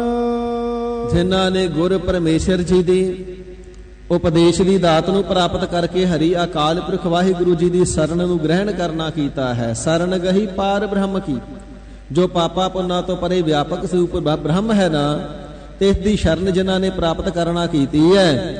ਹਜ਼ੂਰ ਫਰਮਾਉਂਦੇ ਨੇ ਉਹਨਾਂ ਦਾ ਆਵਾਗਮਨ ਦਾ ਗੇੜਾ ਹੀ ਮੁੱਕ ਗਿਆ, ਜੰਮਣ ਮਰਨ ਦਾ ਗੇੜਾ ਹੀ ਮੁੱਕ ਗਿਆ। ਹਜ਼ੂਰ ਇਹ ਪਾਰ ਬ੍ਰਹਮ ਜੀ ਦੀ ਸ਼ਰਨ ਪੈਣਾ ਕਿਵੇਂ ਹੁੰਦਾ ਹੈ? ਭਾਈ ਗੁਰਦੇਵ ਪਿਤਾ ਜੀ ਫਰਮਾਉਂਦੇ ਨੇ ਸਤਿਗੁਰੂ ਜੀ ਦੀ ਉਪਦੇਸ਼ ਦੀ ਕਮਾਈ ਕਰਕੇ ਵਾਹਿਗੁਰੂ ਜੀ ਦੀ ਬੰਦਗੀ ਕਰਦੇ ਰਹਿਣਾ, ਇਹ ਵਾਹਿਗੁਰੂ ਜੀ ਦੀ ਸ਼ਰਨ ਪੈਣਾ ਹੋਇਆ ਕਰਦਾ ਹੈ। ਇਸ ਪ੍ਰਕਾਰ ਜੋ ਗੁਰੂ ਉਪਦੇਸ਼ ਦੁਆਰਾ ਨਾਮ ਨੂੰ ਜਪਦੇ ਨੇ ਉਹਨਾਂ ਦਾ ਜੰਮਣ ਮਰਨ ਦੇ ਸਾਰੇ ਗੇੜੇ ਮੁੱਕ ਗਏ, ਆਵਾਗਾਉਣ ਦੇ ਚੱਕਰ ਤਿੰਨਾਂ ਦੇ ਕੱਟੇ ਗਏ। ਆਪ ਤਰਿਆ ਕੁਟੰਬ ਸਿਉ, ਗੁਣ ਗੋਬਿੰਦ ਪ੍ਰਭ ਰਵਣ। ਜਿਨ੍ਹਾਂ ਨੇ ਗੋਬਿੰਦ ਸਾਰੀ ਸ੍ਰਿਸ਼ਟੀ ਦੇ ਪ੍ਰਤ ਪਾਲਣਾ ਤੇ ਰਖਵਾਲੇ ਕਰਨੇ ਵਾਲੇ ਹਰੀ ਅਕਾਲ ਪੁਰਖ ਵਾਹਿਗੁਰੂ ਸੁੱਧ ਭੂਮਾ ਸਰੂਪ ਜੋ ਪ੍ਰਭੂ ਹੈ, ਤਿਸ ਦੇ ਗੁਣਾਂ ਨੂੰ ਰਵਨ ਉਚਾਰਨਾ ਕੀਤਾ ਹੈ। ਆਪਣੇ ਮੁਖ ਦੇ ਵਿੱਚੋਂ ਵਾਹਿਗੁਰੂ ਜੀ ਦੇ ਗੁਣ ਗਾਏ ਨੇ, ਕਥਨ ਕੀਤੇ ਨੇ, ਦੂਸਰਿਆਂ ਨੂੰ ਸੁਣਾਏ ਨੇ। ਆਪ ਤਰਿਆ ਕੁਟੰਬ ਸਿਓ, ਉਹ ਆਪ ਤੇ ਸੰਸਾਰ ਸਾਗਰ ਤੋਂ ਤਾਰੀ ਜਾਂਦਾ ਹੈ। ਉਸ ਦਾ ਸਾਰਾ ਜਿਹੜਾ ਕੁਟੰਬ ਪਰਿਵਾਰ ਹੈ ਉਹ ਸਿਓ ਸਹਿਤ ਪਰਿਵਾਰ ਦੇ ਭਵ ਸਾਗਰ ਤੋਂ ਤਰ ਜਾਂਦਾ ਹੈ। ਐਸਾ ਹੈ ਹਰੀ ਅਕਾਲ ਪੁਰਖ ਵਾਹਿਗੁਰੂ ਜੀ ਦਾ ਨਾਮ। ਜਿਹੜਾ ਵੀ ਤਿਸ ਦੇ ਗੁਣਾਂ ਨੂੰ ਵਿਖਿਆਨ ਕਰਦਾ ਹੈ, ਕਥਨ ਕਰਦਾ ਹੈ, ਉਹ ਸਹਿਤ ਪਰਿਵਾਰ ਦੇ ਤਰ ਜਾਂਦਾ ਹੈ। ਆਪ ਤੇ ਤਰਦਾ ਤਿਸ ਦੀਆਂ ਕੁਲਾਂ ਦਾ ਵੀ ਨਿਸਤਾਰਾ ਹੋ ਜਾਂਦਾ ਹੈ, ਜੋ ਵਾਹਿਗੁਰੂ ਜੀ ਦੀ ਬੰਦਗੀ ਕਰਨ ਰੂਪੀ ਸ਼ਰਨ ਦੇ ਵਿੱਚ ਪੈਂਦਾ ਹੈ ਜੀ। ਹਰ ਕੀ ਟਹਲ ਕਮਾਵਣੀ, ਜਪਿਐ ਪ੍ਰਭ ਕਾ ਨਾਮ। ਵਾਹਿਗੁਰੂ ਜੀ ਦੇ ਚਾਕਰ ਬਣ ਕਰਕੇ ਹਮ ਚਾਕਰ ਗੋਬਿੰਦ ਕੇ, ਠਾਕੁਰ ਮੇਰਾ ਭਾਰਾ। ਤਿਸ ਵੱਡੇ ਭਾਰੀ ਸਮਰੱਥ ਠਾਕੁਰ ਜੀ ਦੇ ਚਾਕਰ ਬਣ ਕੇ ਜਿਹੜੀ ਟਹਿਲ ਕਰਨੀ ਹੈ, ਹਜ਼ੂਰ ਫਰਮਾਵਣਾ ਕਰਦੇ ਨੇ ਪ੍ਰਭ ਕਾ ਨਾਮ। ਜਿਹੜਾ ਜਪੀਐ, ਜਪਣਾ ਕਰੀਏ ਪ੍ਰਭੂ ਜੀ ਦਾ ਨਾਮ, ਇਹੋ ਹੀ ਹਰੀ ਅਕਾਲ ਪੁਰਖ ਵਾਹਿਗੁਰੂ ਜੀ ਦੀ ਟਹਿਲ ਕਮਾਵਣਾ ਕਰੀਏ, ਇਹੋ ਹੀ ਵਾਹਿਗੁਰੂ ਜੀ ਦੀ ਸੇਵਾ ਕਮਾਵਣਾ ਕਰੀਏ। ਗੁਰ ਪੂਰੇ ਤੇ ਪਾਇਆ, ਨਾਨਕ ਸੁਖ ਬਿਸਰਾਮ। ਭਾਈ ਜਿਨ੍ਹਾਂ ਨੇ ਪੂਰੇ ਸਤਿਗੁਰੂ ਜੀ ਦੇ ਪਾਸੋਂ ਪਾਇਆ ਉਪਦੇਸ਼ ਨੂੰ ਪ੍ਰਾਪਤ ਕਰਕੇ ਵਾਹਿਗੁਰੂ ਜੀ ਦੀ ਟਹਿਲ ਕਰਨੇ ਰੂਪੀ ਨਾਮ ਨੂੰ ਜਪਿਆ ਹੈ ਨਾ, ਤਿਨਾਂ ਨੇ ਪਾਇਆ ਸੁੱਖਾਂ ਦੇ ਸਰੂਪ ਪਰਮੇਸ਼ਰ ਜੀ ਦੇ ਅੰਦਰ ਵਿਸਰਾਮ ਵਾਸਾ। ਤਿੰਨਾਂ ਦਾ ਵਾਸਾ ਹਰੀ ਨਿਰੰਕਾਰ ਪਰਮਾਤਮਾ ਵਾਹਿਗੁਰੂ ਜੀ ਦੇ ਸਰੂਪ ਰੂਪ ਦੇ ਅੰਦਰ ਹੁੰਦਾ ਹੈ। ਜਿਵੇਂ ਬੂੰਦ ਮਿਲ ਕਰਕੇ ਸਾਗਰ ਦੇ ਵਿੱਚ ਸਾਗਰ ਦਾ ਰੂਪ ਹੀ ਹੋ ਜਾਂਦੀ ਹੈ ਨਾ, ਤਿਵੇਂ ਉਹ ਜਿਹੜੇ ਜਗਿਆਸੂ ਨੇ ਤਿੰਨਾਂ ਦੀ ਜੋਤ ਰੂਪੀ ਬੂੰਦ ਸਾਗਰ ਰੂਪ ਪਰਮਾਤਮਾ ਦੇ ਅੰਦਰ ਮਿਲ ਕਰਕੇ ਤਿਸ ਦਾ ਹੀ ਰੂਪ ਹੋ ਜਾਂਦੇ ਨੇ। ਇਸ ਪ੍ਰਕਾਰ ਗੁਰ ਉਪਦੇਸ਼ ਰਾਹੀਂ ਜਿਨ੍ਹਾਂ ਨੇ ਜਪਣਾ ਪਾਇਆ ਹੈ, ਜਿਨ੍ਹਾਂ ਨੇ ਸਿਮਰਨਾ ਪਾਇਆ ਹੈ, ਤਿੰਨਾਂ ਨੇ ਸੁਖ ਸਥਾਨ ਪਰਮਾਤਮਾ ਜੀ ਦੇ ਅੰਦਰ ਹੀ ਨਿਵਾਸ ਪਾ ਲੈਣਾ ਕੀਤਾ ਹੈ। ਆਪਣੇ ਹਿਰਦੇ ਸਰੂਪ ਰੂਪ ਦੇ ਅੰਦਰ ਹੀ ਪ੍ਰਮਾਤਮਾ ਜੀ ਨੂੰ ਪ੍ਰਾਪਤ ਤਿੰਨਾਂ ਨੇ ਕਰ ਲਿਆ ਹੈ। ਸਲੋਕ ਪੂਰਨ ਕਬਹੁ ਨ ਡੋਲਤਾ, ਪੂਰਾ ਕੀਆ ਪ੍ਰਭ ਆਪ। हे ਗਰੀਬ ਨਿਵਾਜ ਸੱਚੇ ਪਾਤਸ਼ਾਹ ਜੀ, ਇਹ ਜਿਹੜਾ ਮਨ ਹੈ ਨਾ, ਖਿਨ ਖਿਨ ਕਾਲ ਕੱਚੇ ਪਾਰੇ ਵਾਂਗੂ ਬੜਾ ਚੰਚਲਤਾਈ ਦੇ ਸਹਿਤ ਡੋਲਦਾ ਹੈ। ਮਹਾਰਾਜ ਅਸੀਂ ਅਧੂਰੇ ਆ ਨਾ, ਅਧੂਰੇ ਹੋਣ ਦੇ ਕਾਰਨ ਵਿਕਾਰਾਂ ਵੱਲ ਨੂੰ ਜਿਹੜਾ ਮਨ ਮੁੜ ਮੁੜ ਕੇ ਜਾਂਦਾ ਹੈ, ਪੂਰੇ ਪਰਮਾਤਮਾ ਜੀ ਵੱਲ ਆਉਂਦਾ ਹੀ ਨਹੀਂ। ਕਿਰਪਾਲਤਾ ਕਰੋ, ਇਹ ਟਿਕ ਕਿਵੇਂ ਜਾਵੇ? ਤਾਂ ਹਜ਼ੂਰ ਸਲੋਕ ਦੇ ਰਾਹੀਂ ਉਪਦੇਸ਼ ਦੇਣਾ ਕਰਦੇ ਨੇ, ਭਾਈ ਜਿਹੜਾ ਪੂਰਨ ਹੁੰਦਾ ਨਾ ਉਹ ਕਦੇ ਡੋਲਦਾ ਨਹੀਂ, ਅਧੂਰੇ ਡੋਲਦੇ ਨੇ। ਮਹਾਰਾਜ ਫਿਰ ਤੇ ਅਸੀਂ ਅਧੂਰੇ ਆ, ਜੇ ਅਸੀਂ ਡੋਲਦੇ ਹੀ ਰਵਾਂਗੇ ਸਾਡਾ ਪਾਰ ਉਤਾਰਾ ਕਿਵੇਂ ਹੋਵੇਗਾ? ਸਾਨੂੰ ਉਪਦੇਸ਼ ਬਖਸ਼ੋ ਮਹਾਰਾਜ, ਅਸੀਂ ਪੂਰੇ ਕਿਵੇਂ ਹੋ ਜਾਈਏ? ਪਾਤਸ਼ਾਹ ਜੀ ਫਰਮਾਵਣਾ ਕਰਦੇ ਨੇ, ਭਾਈ ਪੂਰਾ ਕੀਆ ਪ੍ਰਭ ਆਪੇ। ਹਰੀ ਪਰਮਾਤਮਾ ਆਪ ਜਿਸ ਨੂੰ ਪੂਰਾ ਕਰਨ ਉਹੀ ਉਹ ਪੂਰਾ ਹੁੰਦਾ ਹੈ। ਨਹੀਂ ਤੇ ਕੋਈ ਵੀ ਜੀਵ ਆਪਣੇ ਤਾਣ ਦੇ ਨਾਲ, ਆਪਣੇ ਬਲ ਦੇ ਨਾਲ, ਆਪਣੀ ਚਤੁਰਾਈ ਵਾਲੀ ਬੁੱਧੀ ਦੇ ਨਾਲ, ਮਨ ਦੀ ਚੰਚਲਤਾ ਦੇ ਨਾਲ, ਵਿਦਿਆ ਦੀਆਂ ਉਕਤੀਆਂ ਜੁਗਤੀਆਂ ਦੇ ਨਾਲ ਪੂਰਾ ਨਹੀਂ ਹੋ ਸਕਦਾ। ਇਹ ਤੇ ਪੂਰੇ ਪਰਮਾਤਮਾ ਜੀ ਕਿਰਪਾਲਤਾ ਕਰਕੇ ਜਿਸ ਦੇ ਉੱਪਰ ਆਪ ਤਿਸ ਨੂੰ ਪੂਰਨ ਅਵਸਥਾ ਬਖਸ਼ਦੇ ਨੇ, ਭਾਈ ਉਹ ਹੀ ਪੂਰਾ ਹੁੰਦਾ ਹੈ। ਦਿਨ ਦਿਨ ਚੜਾ ਸਵਾਇਆ, ਨਾਨਕ ਹੋਤ ਨ ਘਾਟ। ਮਹਾਰਾਜ ਜਿਹੜਾ ਪੂਰਾ ਹੋ ਜਾਵੇ ਮਨ ਦੀ ਅਵਸਥਾ ਕਰਕੇ, ਫਿਰ ਤੇ ਮਨ ਨਹੀਂ ਡੋਲਦਾ ਹੋਵੇਗਾ। ਹਜ਼ੂਰ ਫਰਮਾਵਣਾ ਕਰਦੇ ਨੇ, ਭਾਈ ਫਿਰ ਨਹੀਂ ਕਦੇ ਡੋਲਦਾ। ਜੀ ਕਿਉਂ ਨਹੀਂ ਡੋਲਦਾ? ਪੂਰਨ ਜੋ ਹੋ ਗਿਆ, ਪੂਰਨ ਨੂੰ ਮਿਲ ਕਰਕੇ ਪੂਰਾ ਹੋ ਗਿਆ ਤੇ ਪੂਰਾ ਨਹੀਂ ਡੋਲਦਾ ਹੈ। ਘੜੇ ਦੇ ਵਿੱਚ ਥੋੜਾ ਪਾਣੀ ਪਾਇਆ ਹੋਵੇ, ਇੱਕ ਜਗ੍ਹਾ ਤੋਂ ਦੂਸਰੀ ਜਗ੍ਹਾ ਤੇ ਲਿਜਾਣਾ ਹੋਵੇ ਤੇ ਛਲਕਦਾ ਬੜਾ ਹੈ, ਪਰ ਜੇ ਕੰਢਿਆਂ ਤੱਕ ਲਬਾਲਬ ਭਰਿਆ ਹੋਵੇ ਤੇ ਫਿਰ ਨਹੀਂ ਡੋਲਦਾ, ਕਿਉਂਕਿ ਪੂਰਾ ਭਰਿਆ ਹੁੰਦਾ ਹੈ। ਇਸੇ ਪ੍ਰਕਾਰ ਘੜਾ ਖਾਲੀ ਹੋਵੇ ਨਾ ਤਾਂ ਉਸ ਚੋਂ ਆਵਾਜ਼ ਆਉਂਦੀ ਏ, ਬੋਲਦਾ ਹੈ। ਪੁਰਾਣੇ ਸਮਿਆਂ ਦੇ ਅੰਦਰ ਬੀਬੀਆਂ ਵਿਆਹ ਸ਼ਾਦੀ ਦੇ ਸਮੇਂ ਤੇ ਜਦੋਂ ਘੋੜੀਆਂ ਇਤਿਆਦਿਕ ਦਾ ਗਾਇਨ ਕਰਿਆ ਕਰਦੀਆਂ, ਸਗਨਾਂ ਦੇ ਗੀਤ ਗਾਉਂਦੀਆਂ, ਤੇ ਘੜਾ ਵਜਾਇਆ ਜਾਇਆ ਕਰਦਾ ਸੀ। ਕੁਝ ਲੱਚਰ ਗਾਇਕਾਂ ਦੇ ਨਾਲ ਵੀ ਘੜੇ ਨੂੰ ਸਾਜ਼ ਵਜੋਂ ਵਜਾਇਆ ਜਾਂਦਾ ਸੀ। ਘੜਾ ਬੋਲਦਾ ਕਿਉਂ, ਆਵਾਜ਼ ਕਿਉਂ ਆਉਂਦੀ ਹੈ? ਕਿਉਂਕਿ ਅਜੇ ਅੰਦਰੋਂ ਖਾਲੀ ਹੈ। ਉਸੇ ਘੜੇ ਨੂੰ ਪਾਣੀ ਦੇ ਨਾਲ ਭਰ ਦਿਓ, ਰੇਤਾ ਮਿੱਟੀ ਦੇ ਨਾਲ ਭਰ ਦਿਓ, ਦਾਣਿਆਂ ਦੇ ਨਾਲ ਭਰ ਦਿਓ, ਕੁੱਟ ਕੁੱਟ ਕੇ ਤੋੜ ਤੇ ਭਾਵੇਂ ਦੇਵੋ, ਫਿਰ ਟੁੱਟ ਤੇ ਭਾਵੇਂ ਜਾਵੇ, ਪਰ ਆਵਾਜ਼ ਨਹੀਂ ਆਉਂਦੀ। ਬੋਲਦਾ ਉਹੀ ਹੋਈ ਹੈ ਜਿਹੜਾ ਖਾਲੀ ਹੈ। ਕਹੋ ਕਬੀਰ ਸ਼ੂਸ਼ਾ ਘਟ ਬੋਲੇ। ਜਿਵੇਂ ਖਾਲੀ ਘੜਾ ਬੋਲਦਾ ਇਵੇਂ ਖਾਲੀ ਹਿਰਦਾ ਡੋਲਦਾ। ਅੱਧੇ ਘੜੇ ਦੇ ਵਿੱਚ ਪਾਣੀ ਹੋਵੇ, ਅੱਧਾ ਖਾਲੀ ਹੋਵੇ ਤੇ ਵਿੱਚ ਪਾਣੀ ਵੀ ਡੋਲਦਾ। ਤੇ ਜਿਸ ਦੇ ਸੀਸ ਦੇ ਉੱਪਰ ਘੜਾ ਰੱਖਿਆ ਹੋਵੇ, ਫਿਰ ਘੜਾ ਵੀ ਡੋਲਦਾ ਤੇ ਉਸ ਦੀ ਗਰਦਨ ਸੀਸ ਵੀ ਡੋਲਦਾ। ਪਾਤਸ਼ਾਹ ਜੀ ਫਰਮਾਨ ਕਰਨਾ ਕਰਦੇ ਨੇ, ਜਿਸ ਨੂੰ ਪਰਮਾਤਮਾ ਜੀ ਨੇ ਪੂਰਾ ਕਰ ਦਿੱਤਾ ਨਾ, ਭਰ ਦਿੱਤਾ ਗਿਆਨ ਦੇ ਨਾਲ, ਭਰ ਦਿੱਤਾ ਨਾਮ ਦੇ ਨਾਲ, ਭਰ ਦਿੱਤਾ ਉਪਦੇਸ਼ ਦੇ ਨਾਲ, ਫਿਰ ਪੂਰਾ ਹੋ ਗਿਆ, ਫਿਰ ਕਦੇ ਵੀ ਨਹੀਂ ਡੋਲਦਾ। ਤੇ ਹਜ਼ੂਰ ਜੀ ਫਰਮਾਵਣਾ ਕਰਦੇ ਨੇ, ਜਿਹੜਾ ਇੱਕ ਵਾਰ ਭਰ ਜਾਵੇ ਫਿਰ ਕਦੇ ਊਣਾ ਹੁੰਦਾ ਹੀ ਨਹੀਂ, ਫਿਰ ਕਦੇ ਘਟਦਾ ਹੀ ਨਹੀਂ, ਘਟਦਾ ਹੈ ਨਹੀਂ, ਇਸ ਕਰਕੇ ਫਿਰ ਡੋਲਦਾ ਵੀ ਨਹੀਂ। ਤੇ ਜਿਹੜਾ ਤਿੰਨਾਂ ਦੇ ਹਿਰਦੇ ਨੂੰ ਨਾਮ ਦਾ ਰੰਗ, ਭਗਤੀ ਦਾ ਰੰਗ ਲੱਗਾ ਹੁੰਦਾ, ਫਿਰ ਦਿਨ ਦਿਨ ਚੜ੍ਹਿਆ ਸਵਾਇਆ, ਉਹ ਦਿਨ ਪ੍ਰਤੀ ਦਿਨ ਦੂਣ ਸਵਾਇਆ ਹੀ ਚੜ੍ਹਦਾ ਹੈ। ਬਹੁਤੀਆਂ ਚੜ੍ਹਦੀਆਂ ਕਲਾ ਦੇ ਵਿੱਚ ਸਦਾ ਹੀ ਜਾਂਦਾ ਹੈ। ਇਸ ਪ੍ਰਕਾਰ ਪਾਤਸ਼ਾਹ ਜੀ ਫਰਮਾਨ ਕਰਨਾ ਕਰਦੇ ਨੇ, ਜਿਸ ਦੇ ਹਿਰਦੇ ਦੀ ਅਵਸਥਾ ਦਿਨੋਂ ਦਿਨ ਚੜ੍ਹਦੀ ਹੀ ਕਲਾ ਦੇ ਵਿੱਚ ਜਾਂਦੀ ਹੈ, ਬੰਦ ਵੀ ਕੱਟ ਦਿੱਤੇ ਜਾਣ, ਭੱਠੀਆਂ ਵਿੱਚ ਸਾੜ ਦਿੱਤਾ ਜਾਵੇ, ਗੱਡੀਆਂ ਹੇਠਾਂ ਲਤਾੜ ਦਿੱਤਾ ਜਾਵੇ, ਮਨ ਦੀ ਅਵਸਥਾ ਫਿਰ ਘਟਦੀ ਨਹੀਂ। ਨਾਨਕ ਹੋਤ ਨਾ ਘਾਟ, ਫਿਰ ਉਹਨਾਂ ਦੇ ਮਨ ਦੇ ਅੰਦਰ ਕਿਸੇ ਪ੍ਰਕਾਰ ਦੀ ਘਾਟ ਨਹੀਂ ਆਉਂਦੀ ਹੈ ਨਾਮ ਦੀ। ਇਸੇ ਪ੍ਰਕਾਰ ਆਤਮ ਰਸ ਦੀ ਘਾਟ ਕਦੇ ਵੀ ਨਹੀਂ ਆਉਂਦੀ ਹੈ। ਸੋ ਇਸੇ ਪ੍ਰਕਾਰ ਗਿਆਨ ਅਵਸਥਾ ਦਿਨੋਂ ਦਿਨ ਵੱਧਦੀ ਹੀ ਵੱਧਦੀ ਜਾਂਦੀ ਹੈ। ਕਦੇ ਐਸੀ ਅਵਸਥਾ ਦੇ ਅੰਦਰ ਟੋਟਾ ਘਾਟਾ ਨਹੀਂ ਆਉਂਦਾ ਹੈ। ਉਹਨਾਂ ਦੇ ਹਿਰਦੇ ਦੇ ਅੰਦਰ ਪਿਆਰ ਭਗਤੀ ਸਦਾ ਦਿਨੋਂ ਦਿਨ ਵੱਧਦੀ ਹੈ। ਕਦੇ ਘਾਟਾ ਨਹੀਂ ਆਉਂਦਾ ਹੈ ਜੀ। ਪੌੜੀ ਪੂਰਨ ਮਾਂ ਪੂਰਨ ਪ੍ਰਭ ਏਕ ਕਰਨ ਕਾਰਨ ਸਮਰੱਥ। ਗਰੀਬ ਨਿਵਾਜ ਸਤਿਗੁਰੂ ਸੱਚੇ ਪਾਤਸ਼ਾਹ ਜੀ ਨੇ 14 ਥਿੱਤਾਂ ਤੇ ਫਿਰ 15ਵੀਂ ਜਿਹੜੀ ਸੀ ਅਮਾਵਸ ਮੱਸਿਆ ਕਥਨ ਕਰਨਾ ਕੀਤੀ ਹੈ। ਤੇ ਮੱਸਿਆ ਤੋਂ ਫਿਰ ਜਿਹੜਾ ਅਗਲਾ ਦਿਨ ਹੁੰਦਾ ਉਸ ਨੂੰ ਏਕਮ ਆਖਿਆ ਜਾਂਦਾ ਹੈ, ਦੂਜੇ ਦਿਨ ਨੂੰ ਦੂਜ ਆਖਿਆ ਜਾਂਦਾ ਹੈ। ਇਵੇਂ ਫਿਰ ਮੱਸਿਆ ਤੋਂ ਪੂਰਨਮਾਸੀ ਤੱਕ 14 ਥਿੱਤਾਂ ਹੁੰਦੀਆਂ ਨੇ ਤੇ 15ਵੀਂ ਜਿਹੜੀ ਥਿੱਤ ਹੁੰਦੀ ਫਿਰ ਪੂਰਨਮਾਸੀ ਦੀ ਹੁੰਦੀ ਹੈ। ਇਸ ਪ੍ਰਕਾਰ ਥਿੱਤਾਂ ਤੇ ਏਕਮ ਤੋਂ ਲੈ ਕਰਕੇ 14 ਤੱਕ ਉਹੀ ਰਹਿਣੀਆਂ ਨੇ ਤੇ ਸਤਿਗੁਰੂ ਜੀ ਨੇ 14 ਥਿੱਤਾਂ ਦਾ ਉਪਦੇਸ਼ ਬਖਸ਼ ਦਿੱਤਾ ਹੈ। ਮੱਸਿਆ ਆਉਂਦੀ ਹੈ ਅਮਾਵਸ ਰਾਹੀਂ ਉਪਦੇਸ਼ ਦੀ ਦਾਤ ਬਖਸ਼ਿਸ਼ ਕੀਤੀ ਹੈ ਤੇ ਮੱਸਿਆ ਤੋਂ 15 ਥਿੱਤਾਂ ਪੂਰਨ ਹੋਣ ਤੇ ਫਿਰ ਪੂਰਨਮਾਸੀ ਆਉਂਦੀ ਹੈ। ਇਸ ਕਰਕੇ ਹਜ਼ੂਰ 16ਵੀਂ ਪੌੜੀ ਦੇ ਅੰਦਰ ਪੂਰਨਮਾਸੀ ਦੇ ਰਾਹੀਂ ਉਪਦੇਸ਼ ਦੀ ਦਾਤ ਬਖਸ਼ਿਸ਼ ਕਰਨਾ ਕਰਦੇ ਨੇ। ਪੂਰਨਮਾ ਜਿਸ ਦਿਨ ਪੁੰਨਿਆ ਦਾ ਦਿਨ ਹੁੰਦਾ ਹੈ, ਪੁੰਨਿਆ ਅਥਵਾ ਪੂਰਨਮਾਸੀ ਦਾ ਭਾਵ ਹੈ ਜਿਸ ਦਿਨ ਮਹੀਨਾ ਪੂਰਾ ਹੋ ਗਿਆ। ਪੂਰਨਮਾਸ ਮਾਸ ਮਹੀਨਾ ਹੁੰਦਾ ਹੈ। ਪਾਤਸ਼ਾਹ ਜੀ ਫਰਮਾਨ ਕਰਨਾ ਕਰਦੇ ਨੇ ਭਾਈ ਪੂਰਨਮਾ ਪੁੰਨਿਆ ਦੇ ਦਿਹਾੜੇ ਰਾਹੀਂ ਪੂਰਨ ਪ੍ਰਭ ਜੋ ਹਰੀ ਅਕਾਲ ਪੁਰਖ ਵਾਹਿਗੁਰੂ ਪੂਰਨ ਹੈ ਨਾ, ਸੋ ਉਸ ਦਾ ਅਕਾਲ ਪੁਰਖ ਵਾਹਿਗੁਰੂ ਜੀ ਦਾ ਨਾਮ ਜਿਨ੍ਹਾਂ ਨੇ ਜਪਿਆ ਉਹ ਪੂਰਨ ਹੋ ਗਏ ਨੇ। ਸਤਿਗੁਰੂ ਸੱਚੇ ਪਾਤਸ਼ਾਹ ਮਹਾਰਾਜ ਜੀ ਕਹਿਣਾ ਕਰਦੇ ਨੇ ਪੂਰਾ ਹਰੀ ਅਕਾਲ ਪੁਰਖ ਵਾਹਿਗੁਰੂ ਇੱਕ ਉਹ ਆਪ ਹੀ ਹੈ।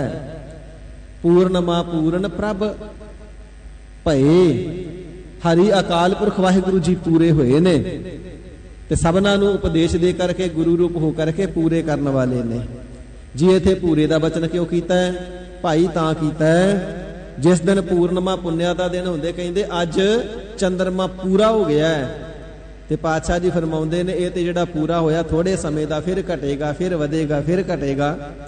ਸਦਾ ਵਾਸਤੇ ਪੂਰਾ ਪੂਰਾ ਤੇ ਪ੍ਰਮਾਤਮਾ ਹੀ ਹੈ। ਇਸ ਲਈ ਹਜ਼ੂਰ ਫਰਮਾਵਣਾ ਕਰਦੇ ਨੇ ਪੂਰਨ ਪ੍ਰਭ ਭਏ ਜੋ ਪ੍ਰਭ ਸ਼ੁੱਧ ਭੂਮਾ ਸਰੂਪ ਨਿਰੰਕਾਰ ਵਾਹਿਗੁਰੂ ਜੀ ਨੇ ਨਾ ਪੂਰਨ ਅਵਸਥਾ ਵਾਲੇ ਉਹੀ ਹੋਏ ਹਨ।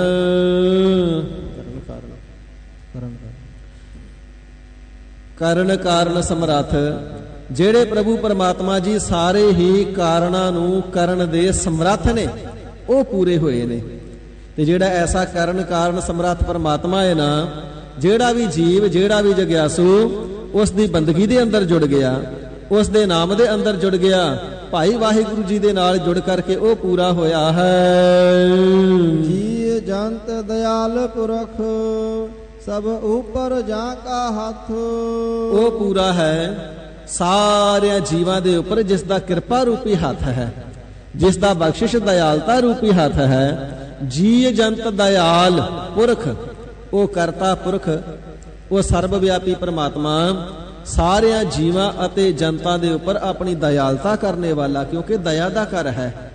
ਇਸੇ ਪ੍ਰਕਾਰ ਸਾਧ ਸੰਗਤ ਜੀ ਜੀ ਕਹਿਣਾ ਕਰੀਏ ਜਿਨ੍ਹਾਂ ਦੇ ਵਿੱਚ ਹੱਡੀਆਂ ਨੇ, ਪੁਰਸ਼ ਨੇ, ਇਸਤਰੀਆਂ ਨੇ, ਜਾਨਵਰ ਨੇ, ਪੰਛੀ ਨੇ, ਜਿਨ੍ਹਾਂ ਦੇ ਵਿੱਚ ਹੱਡੀਆਂ ਨੇ ਉਹ ਸਾਰੇ ਜੀਅ ਨੇ ਤੇ ਜੰਤ ਨੇ ਜਿਨ੍ਹਾਂ ਵਿੱਚ ਹੱਡੀਆਂ ਨਹੀਂ, ਹੱਡੀਆਂ ਤੋਂ ਬਿਨਾਂ ਵਾਲੇ ਜੀਵ।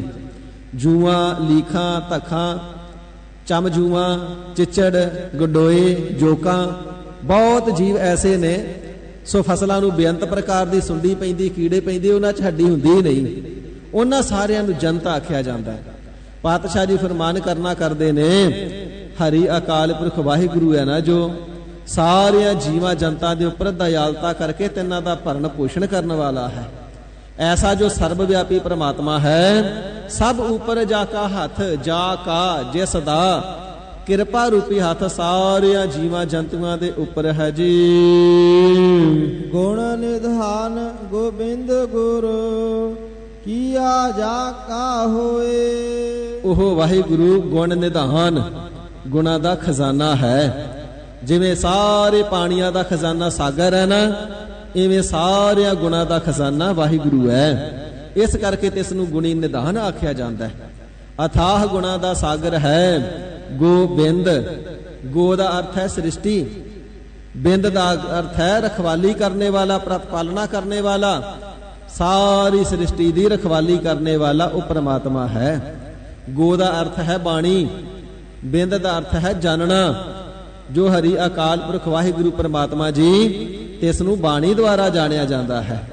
ਗੋ ਦਾ ਅਰਥ ਹੈ ਸਰੀਰ ਦੇ ਕਰਮ ਇੰਦਰੇ ਤੇ ਗਿਆਨ ਇੰਦਰੇ, ਤੇ ਬਿੰਦ ਦਾ ਅਰਥ ਹੈ ਰਖਵਾਲਾ। ਜੋ ਪਰਮਾਤਮਾ ਸਹਿਤ ਇੰਦਰੀਆਂ ਦੇ ਸਰੀਰ ਦੀ ਰਖਵਾਲੀ ਕਰਨੇ ਵਾਲਾ ਹੈ। ਹਜ਼ੂਰ ਫਰਮਾਵਣਾ ਕਰਦੇ ਨੇ, ਐਸਾ ਵਾਹਿਗੁਰੂ ਸਭਨਾ ਦੇ ਉੱਪਰ ਦਇਆਲੂ ਹੈ। ਤੇ ਜੋ ਐਸਾ ਗੋਬਿੰਦ ਗੁਰ ਪੂਜਨੀਕ ਹੈ ਨਾ, ਉਸ ਦਾ ਹੀ ਕੀਆ ਜਾ ਕਾ ਹੋਏ, ਸਭ ਕੁਛ ਕੀਤਾ ਹੋਇਆ ਹੁੰਦਾ ਹੈ। ਸਾਰਿਆਂ ਖੰਡਾਂ ਬ੍ਰਹਮੰਡਾਂ ਦੀ ਰਚਨਾ ਤਿਸ ਦੁਆਰਾ ਹੀ ਹੋਈ ਹੈ।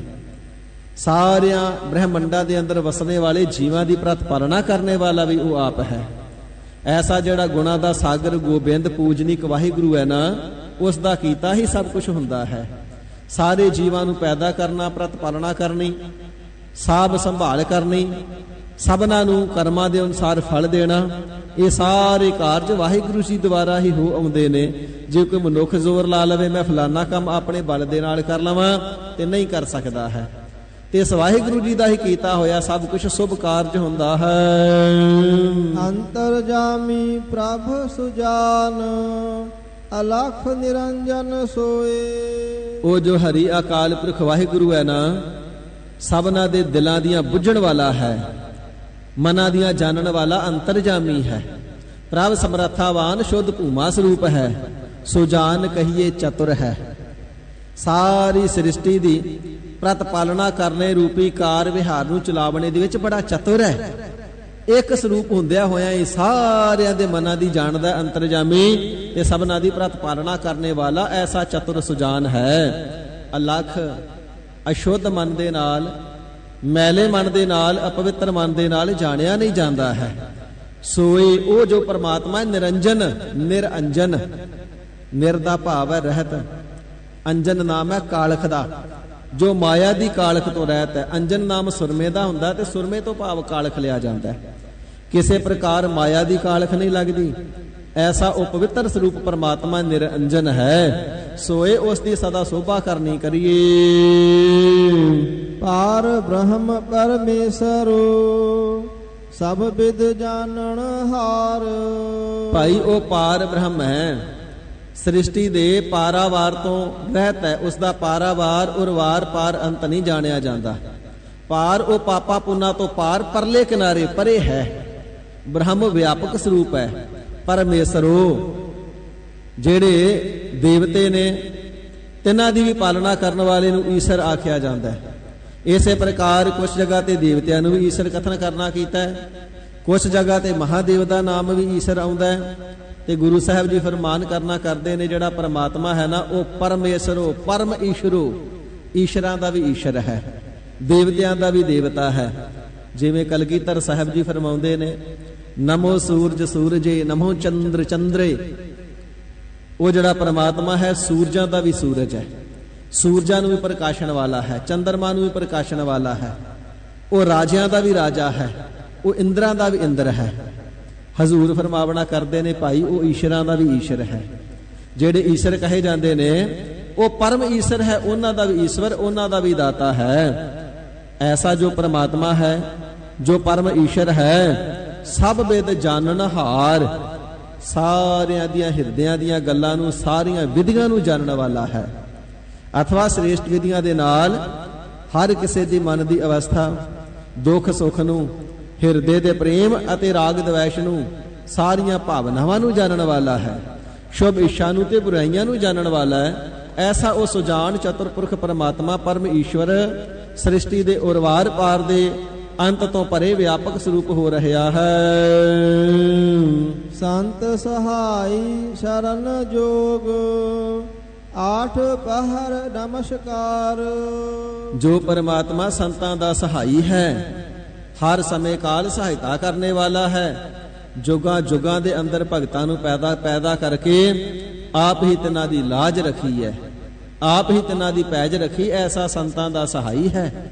ਸ਼ਰਨ ਪਿਆਂ ਦੀ ਰਖਵਾਲੀ ਕਰਨੇ ਦੇ ਯੋਗ ਹੈ।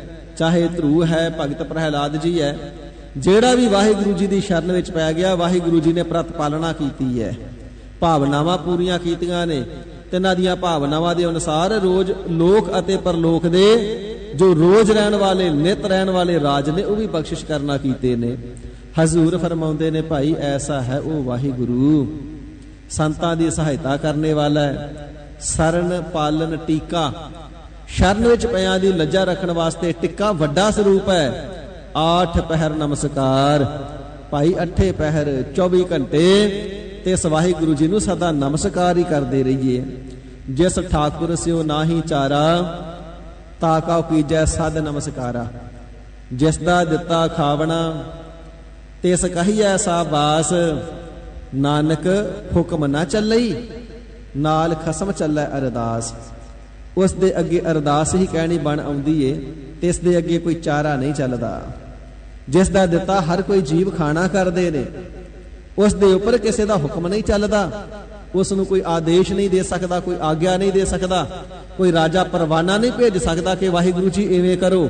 ਉਸ ਦਾ ਹੁਕਮ ਸਭਨਾਂ ਤੇ ਚੱਲਦਾ ਹੈ, ਪਰ ਉਹ ਨਿਰੰਕਾਰ ਕਿਸੇ ਦੇ ਹੁਕਮ ਦੇ ਅੰਦਰ ਨਹੀਂ। ਉਸ ਦੇ ਨਾਲ ਕੋਈ ਜ਼ੋਰ ਅਜ਼ਮਾਈ ਵੀ ਨਹੀਂ ਕਰ ਸਕਦਾ। ਪਾਤਸ਼ਾਹ ਜੀ ਫਰਮਾਨ ਕਰਨਾ ਕਰਦੇ ਨੇ ਭਾਈ, ਧੱਕੇਸ਼ਾਹੀ ਵੀ ਉਸ ਦੇ ਨਾਲ ਕਿਸੇ ਦੀ ਚੱਲਦੀ ਨਹੀਂ। ਐਸਾ ਜੋ ਸੰਤਾਂ ਦੀ ਸਹਾਇਤਾ ਕਰਨੇ ਵਾਲਾ ਹੈ, ਸ਼ਰਨ ਵਿੱਚ ਪਿਆਂ ਦੀ ਰਖਵਾਲੀ ਕਰਨੇ ਦੇ ਯੋਗ ਸਮਰੱਥ ਹੈ ਨਾ, 8 ਪਹਿਰ ਪੁਨਹ ਪੁਨਹ ਬਾਰ ਬਾਰ ਮੁੜ ਮੁੜ ਕੇ ਤਿਸ ਪ੍ਰਮਾਤਮਾ ਜੀ ਨੂੰ ਨਮਸਕਾਰ ਹੀ ਕਰਦੇ ਰਹੀਏ। ਅਕਥ ਕਥਾ ਨਹ ਬੁਝੀਆ, ਸਿਮਰਾਹੋ ਹਰ ਕੇ ਚਰਨ। ਭਾਈ ਕਿਤਨੇ ਕੁ ਗੁਣ ਤਿਸ ਨਿਰੰਕਾਰ ਜੀ ਦੇ ਕਥਨ ਕਰਨਾ ਕਰੀਏ, ਕਿਤਨਾ ਕੁ ਤਿਸ ਦੇ ਗੁਣਾਂ ਦਾ ਵਿਖਿਆਨ ਕਰੀਏ। ਗੁਣਾਂ ਦੇ ਵਿਖਿਆਨ ਨੂੰ ਕਰਨ ਵਾਸਤੇ ਕਿਤਨੀ ਕੁ ਕਥਾ ਕਹਿ ਕਰਕੇ ਸੁਣਾਈਏ। ਜਿਹੜਾ ਗੁਣਾਂ ਦਾ ਸਾਗਰ ਹੈ, ਸ੍ਰਿਸ਼ਟੀ ਦਾ ਰਖਵਾਲਾ ਹੈ, ਪਰਮ ਪੂਜਨੀਕ ਹੈ, ਸਭਨਾ ਤੋਂ ਵੱਡਾ ਹੈ, ਅੰਤਰਜਾਮੀ ਸਭਨਾ ਦੇ ਦਿਲਾਂ ਦੀਆਂ ਬੁੱਝਣ ਵਾਲਾ ਹੈ, ਸ਼ੁੱਧ ਭੂਮਾ ਸਰੂਪ ਹੈ। ਇਸੇ ਪ੍ਰਕਾਰ ਚਤੁਰਪੁਰਖ ਹੈ, ਅਸ਼ੁੱਧ ਮਨ ਦੇ ਨਾਲ ਲਖਿਆ ਵੀ ਨਹੀਂ ਜਾਂਦਾ। ਮਾਇਆ ਦੀ ਕਾਲਖ ਤੋਂ ਵੀ ਰਹਿਤ ਹੈ, ਸ੍ਰਿਸ਼ਟੀ ਦੇ ਪਾਰਾਵਾਰ ਤੋਂ ਪਰੇ ਹੈ, ਫਿਰ ਵਿਆਪਕ ਸਰੂਪ ਹੈ, ਈਸ਼ਰਾਂ ਦਾ ਵੀ ਈਸ਼ਰ ਹੈ। ਇਸ ਦੀ ਕਥਾ ਨੂੰ ਕਿੰਨਾ ਕੁ ਕਹਿਣਾ ਕਰੀਏ, ਕਿੰਨੇ ਕੁ ਗੁਣ ਉਸ ਦੇ ਵਿਖਿਆਨ ਕਰੀਏ, ਕਿੰਨੀ ਕੁ ਉਪਮਾ ਇਸ ਦੀ ਕਹਿਣਾ ਕਰੀਏ, ਕਿੰਨੀਆਂ ਕੁ ਵਡਿਆਈਆਂ ਉਸ ਦੀਆਂ ਕਥਨ ਕਰਨਾ ਕਰੀਏ। ਉਸ ਦੀ ਕਥਾ ਅਕਥ ਹੈ। ਕਿਤਨੇ ਵੀ ਗੁਣ ਗਾਉਂਦੇ ਰਹੀਏ, ਗੁਣਾਂ ਦਾ ਅੰਤ ਨਹੀਂ।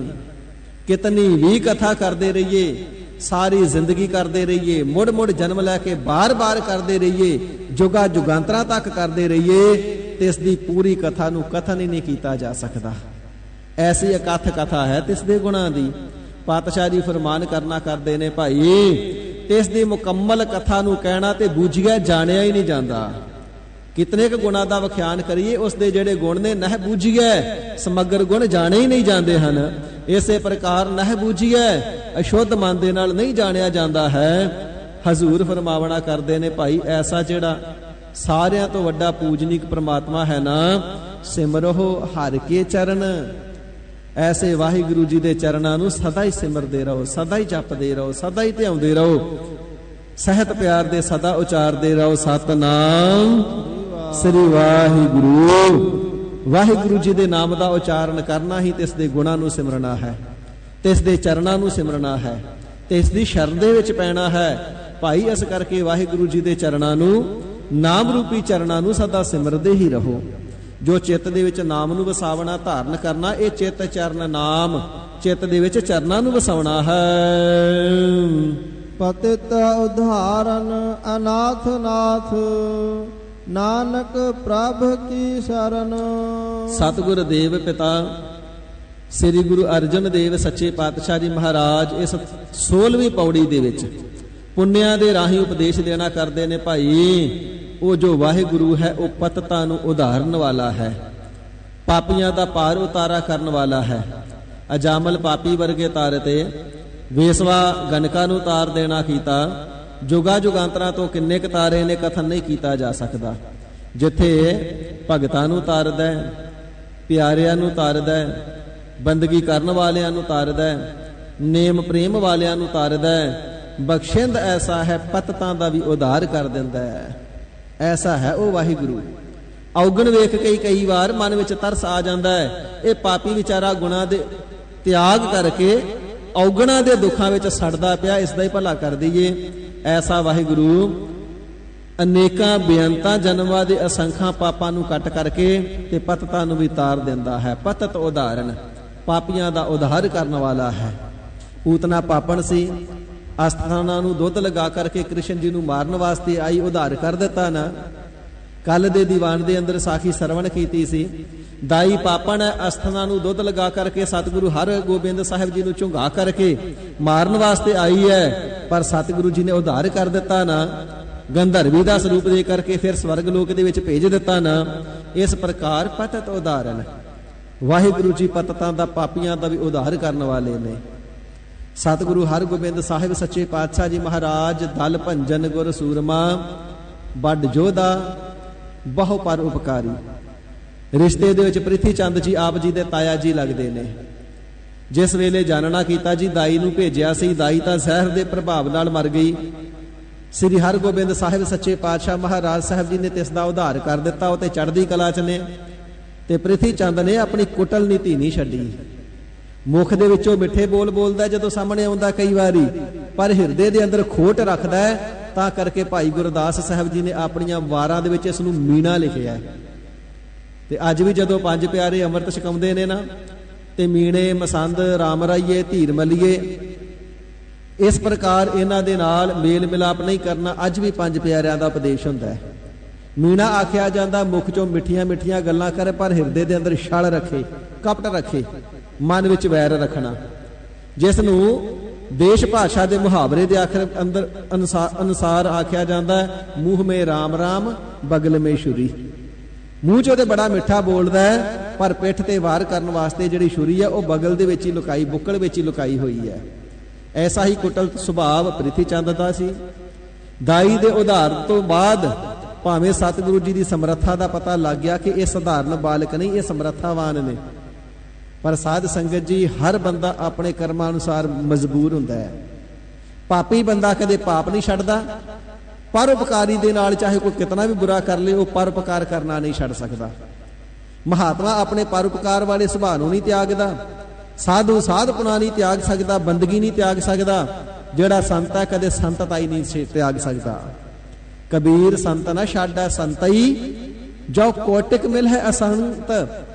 ਜੇ ਕਰੋੜਾਂ ਪਾਪੀ ਪੁਰਸ਼ ਵੀ ਆ ਕੇ ਮਿਲ ਜਾਣ, ਉਹਨਾਂ ਦੀ ਸੰਗਤ ਪਾ ਕਰਕੇ ਵੀ ਜਿਹੜਾ ਸੰਤ ਹੈ ਨਾ ਕਦੇ ਸੰਤਤਾਈ ਨੂੰ ਨਹੀਂ ਛੱਡਦਾ ਹੈ, ਸ਼ਾਂਤ ਸੁਭਾਅ ਨੂੰ ਨਹੀਂ ਛੱਡਦਾ। ਭਗਤ ਕਬੀਰ ਸਾਹਿਬ ਜੀ ਨੇ ਉਦਾਹਰਣ ਦੇਣਾ ਕੀਤੀ ਇਹ ਹੈ, ਜਿਉ ਮਲਿਆਗਰ ਭੁਯੰਗਮ ਬੇੜਿਆ ਤਾਂ ਸੀਤਲਤਾ ਨਾ ਤਜੰਤ। ਜਿਹੜਾ 52 ਚੰਦਨ ਹੁੰਦਾ ਨਾ ਬੜਾ ਠੰਡਾ ਹੁੰਦਾ ਹੈ। ਜਿਹੜੇ ਸੱਪ ਹੁੰਦੇ ਨੇ ਆਪਣੀ ਜ਼ਹਿਰ ਦੇ ਨਾਲ ਬੜਾ ਦੁੱਖ ਪ੍ਰਾਪਤ ਕਰਦੇ ਨੇ, ਤੇ ਜ਼ਹਿਰ ਦੇ ਦੁੱਖ ਨੂੰ ਮੇਟਣ ਵਾਸਤੇ, ਟਾਲਣ ਵਾਸਤੇ ਚੰਦਨ ਦੇ ਬੂਟੇ ਨੂੰ ਕੁੰਡਲ ਮਾਰ ਕੇ, ਵਲੇਟ ਮਾਰ ਕੇ ਸਦਾ ਬੈਠੇ ਰਹਿੰਦੇ ਨੇ, ਉਹਨਾਂ ਨੂੰ ਠੰਡਕ ਮਿਲਦੀ ਏ। ਤੇ ਭਗਤ ਸਾਹਿਬ ਜੀ ਬਚਨ ਕਰਦੇ ਨੇ, 52 ਚੰਦਨ ਸਦਾ ਸੱਪਾਂ ਦੀ ਸੰਗਤ ਵਿੱਚ ਰਹਿੰਦਾ ਹੈ। ਸੱਪ ਤੇ ਇਸ ਨੂੰ ਕੁੰਡਲ ਵਲੇਟ ਮਾਰ ਕੇ ਰੱਖਦੇ ਨੇ, ਪਰ ਚੰਦਨ ਆਪਣਾ ਸੀਤਲਤਾ ਵਾਲਾ, ਠੰਡਕ ਵਾਲਾ ਸੁਭਾਅ ਨਹੀਂ ਨਾ ਛੱਡਦਾ। ਇਵੇਂ ਕਰੋੜਾਂ ਪਾਪੀ ਵੀ ਆ ਜਾਣ, ਤਿੰਨਾਂ ਦੀ ਸੰਗਤ ਵਿੱਚ ਮਿਲ ਕੇ ਵੀ ਭਾਵ ਆ ਕਰਕੇ ਸੰਤਾਂ ਨੂੰ ਮਿਲਦੇ ਰਹਿਣ, ਉਹਨਾਂ ਨੂੰ ਮਿਲਣੇ ਦੇ ਬਾਵਜੂਦ ਵੀ ਸੰਤ ਜਨ ਕਦੇ ਸੰਤਤਾਈ ਨੂੰ ਨਹੀਂ ਛੱਡਦੇ। ਜਿਵੇਂ ਸੰਤਾਂ ਨੂੰ ਸੰਤਤਾਈ ਪਿਆਰੀ ਹੈ, ਸੀਤਲਤਾ ਸ਼ਾਂਤੀ ਪਿਆਰੀ ਹੈ, ਨਾਮ ਪਿਆਰਾ ਹੈ, ਵਾਹਿਗੁਰੂ ਜੀ ਦੀ ਬੰਦਗੀ ਪਿਆਰੀ ਹੈ ਨਾ, ਇਵੇਂ ਪਾਪੀਆਂ ਨੂੰ ਪਾਪ ਪਿਆਰਾ ਹੈ। ਪਾਪ ਬੁਰਾ ਪਾਪੀ ਕੋ ਪਿਆਰਾ, ਪਾਪ ਲੱਦੇ ਪਾਪੇ ਪਾਸਾਰਾ। ਉਹ ਪਾਪਾ ਹੀ ਦੀ ਖੇਪ ਨੂੰ ਸਦਾ ਲੱਦਣਾ ਕਰਦੇ ਨੇ, ਸਾਰਾ ਪਸਾਰਾ ਤਿੰਨਾਂ ਦਾ ਪਾਪਾ ਵਾਲਾ ਹੀ ਹੁੰਦਾ ਹੈ। ਇਸ ਪ੍ਰਕਾਰ ਮੂੰਹ ਚੋਂ ਮਿੱਠਾ ਬੋਲਣਾ, ਹਿਰਦੇ 'ਚ ਕਪਟ ਰੱਖਣਾ, ਤਿੰਨਾਂ ਨੂੰ ਮੀਣੇ ਆਖਿਆ ਜਾਂਦਾ ਹੈ।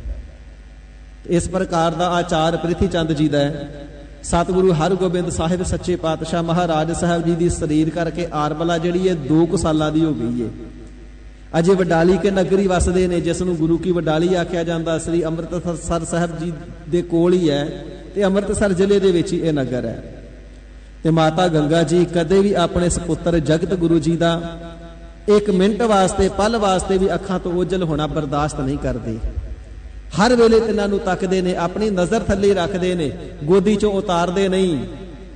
ਪਰ ਸਤਿਗੁਰੂ ਹਰਗੋਬਿੰਦ ਸਾਹਿਬ ਜੀ ਬਾਲ ਲੀਲਾ ਕਰਦੇ, ਦੌੜ ਕਰਕੇ ਮਾਤਾ ਜੀ ਦੀ ਗੋਦੀ ਵਿੱਚੋਂ ਬਾਹਰ ਆਉਂਦੇ ਨੇ। ਮਾਤਾ ਜੀ ਝਾਤੀ ਚੁੱਕ ਕਰਕੇ ਫਿਰ ਸੀਨੇ ਨਾਲ ਲਾ ਲੈਂਦੇ ਨੇ, ਫਿਰ ਗੋਦ 'ਚ ਬਿਠਾ ਲੈਂਦੇ ਨੇ।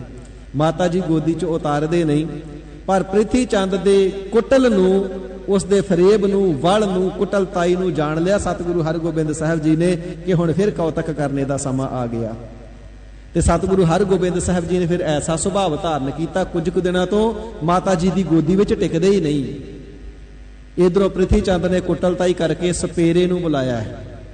ਬਹੁਤ ਸਾਰਾ ਧਨ ਦਿੱਤਾ ਹੈ ਤੇ ਕਹਿਣ ਲੱਗਾ ਜਦੋਂ ਮੇਰਾ ਕੰਮ ਪੂਰਾ ਹੋ ਗਿਆ ਹੋਰ ਵੀ ਬੜਾ ਧਨ ਦੇਵਾਂਗਾ। ਜੋਗੀ ਨੇ ਪੁੱਛਿਆ, ਸਪੇਰੇ ਨੇ ਪੁੱਛਿਆ, ਭਾਈ ਕੰਮ ਕੀ ਹੈ? ਕਹਿਣ ਲੱਗੇ ਜੀ ਸਤਿਗੁਰੂ ਹਰਗੋਬਿੰਦ ਸਾਹਿਬ ਜੀ ਦੇ ਕੋਲ ਜਾ ਕਰਕੇ ਐਸਾ ਕੋਈ ਜ਼ਹਿਰੀਲਾ ਸੱਪ ਛੱਡ ਦੇ ਜਿਹੜਾ ਗੁਰੂ ਹਰਗੋਬਿੰਦ ਸਾਹਿਬ ਜੀ ਸਾਹਿਬਜ਼ਾਦਾ ਜੀ ਨੂੰ ਲੜ ਜਾਵੇ, ਉਹ ਚੜ੍ਹਾਈ ਕਰ ਜਾਣ।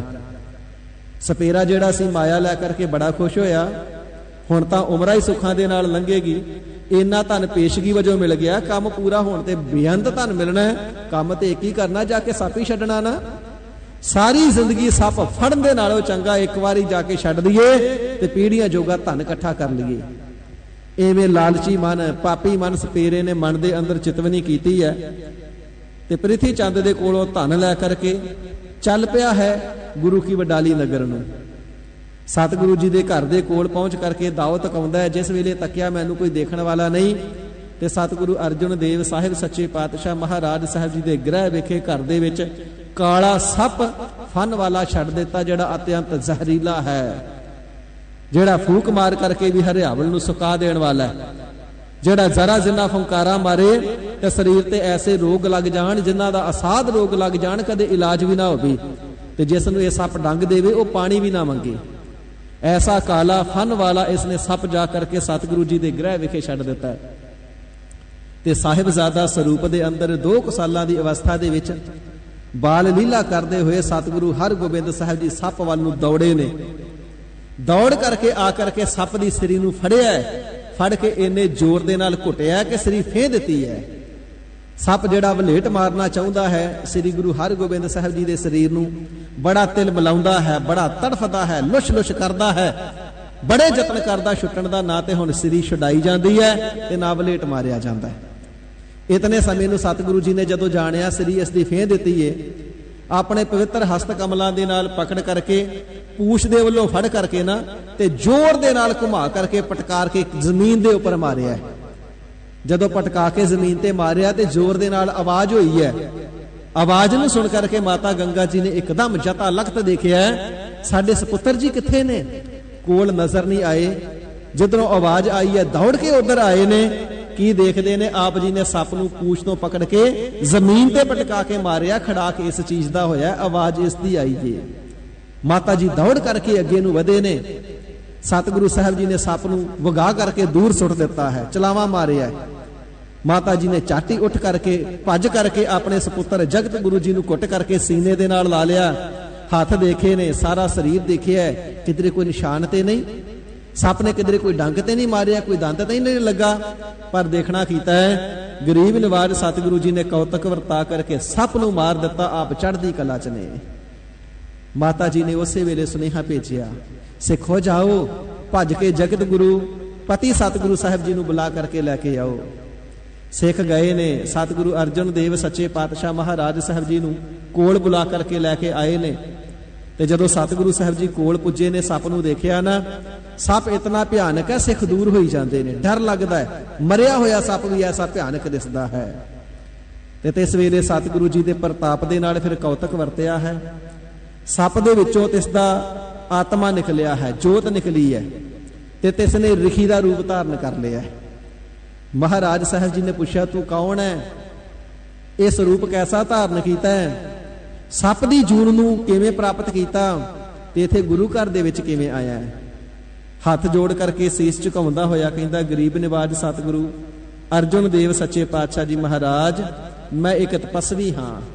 ਮੈਂ ਮੁਨੀ ਹੋਇਆ ਕਰਦਾ ਸੀ, ਬਹੁਤ ਤਪ ਕੀਤਾ, ਬੜੀ ਤਪੱਸਿਆ ਕੀਤੀ, ਤੇ ਤਪੱਸਿਆ ਕਰ ਕਰਕੇ ਮਨ ਦੇ ਵਿੱਚ ਹੰਕਾਰ ਆ ਗਿਆ, ਮੇਰੇ ਵਰਗਾ ਤਪਸਵੀ ਕੋਈ ਨਹੀਂ, ਮੇਰੇ ਵਰਗਾ ਮੁਨੀ ਕੋਈ ਨਹੀਂ। ਮੈਨੂੰ ਆਪਣੀ ਤਪੱਸਿਆ ਦਾ ਬੜਾ ਹੰਕਾਰ ਸੀ ਤੇ ਸਵੈ ਇੱਛਾ ਦੇ ਅਨੁਸਾਰ ਵਿਚਰਦੇ ਹੋਏ, ਮਨ ਦੀ ਮੌਜ ਦੇ ਅੰਦਰ ਵਿਚਰਦੇ ਹੋਏ, ਇੱਕ ਦਿਨ ਨਾਰਦ ਮੁਨੀ ਜੀ ਆ ਗਏ।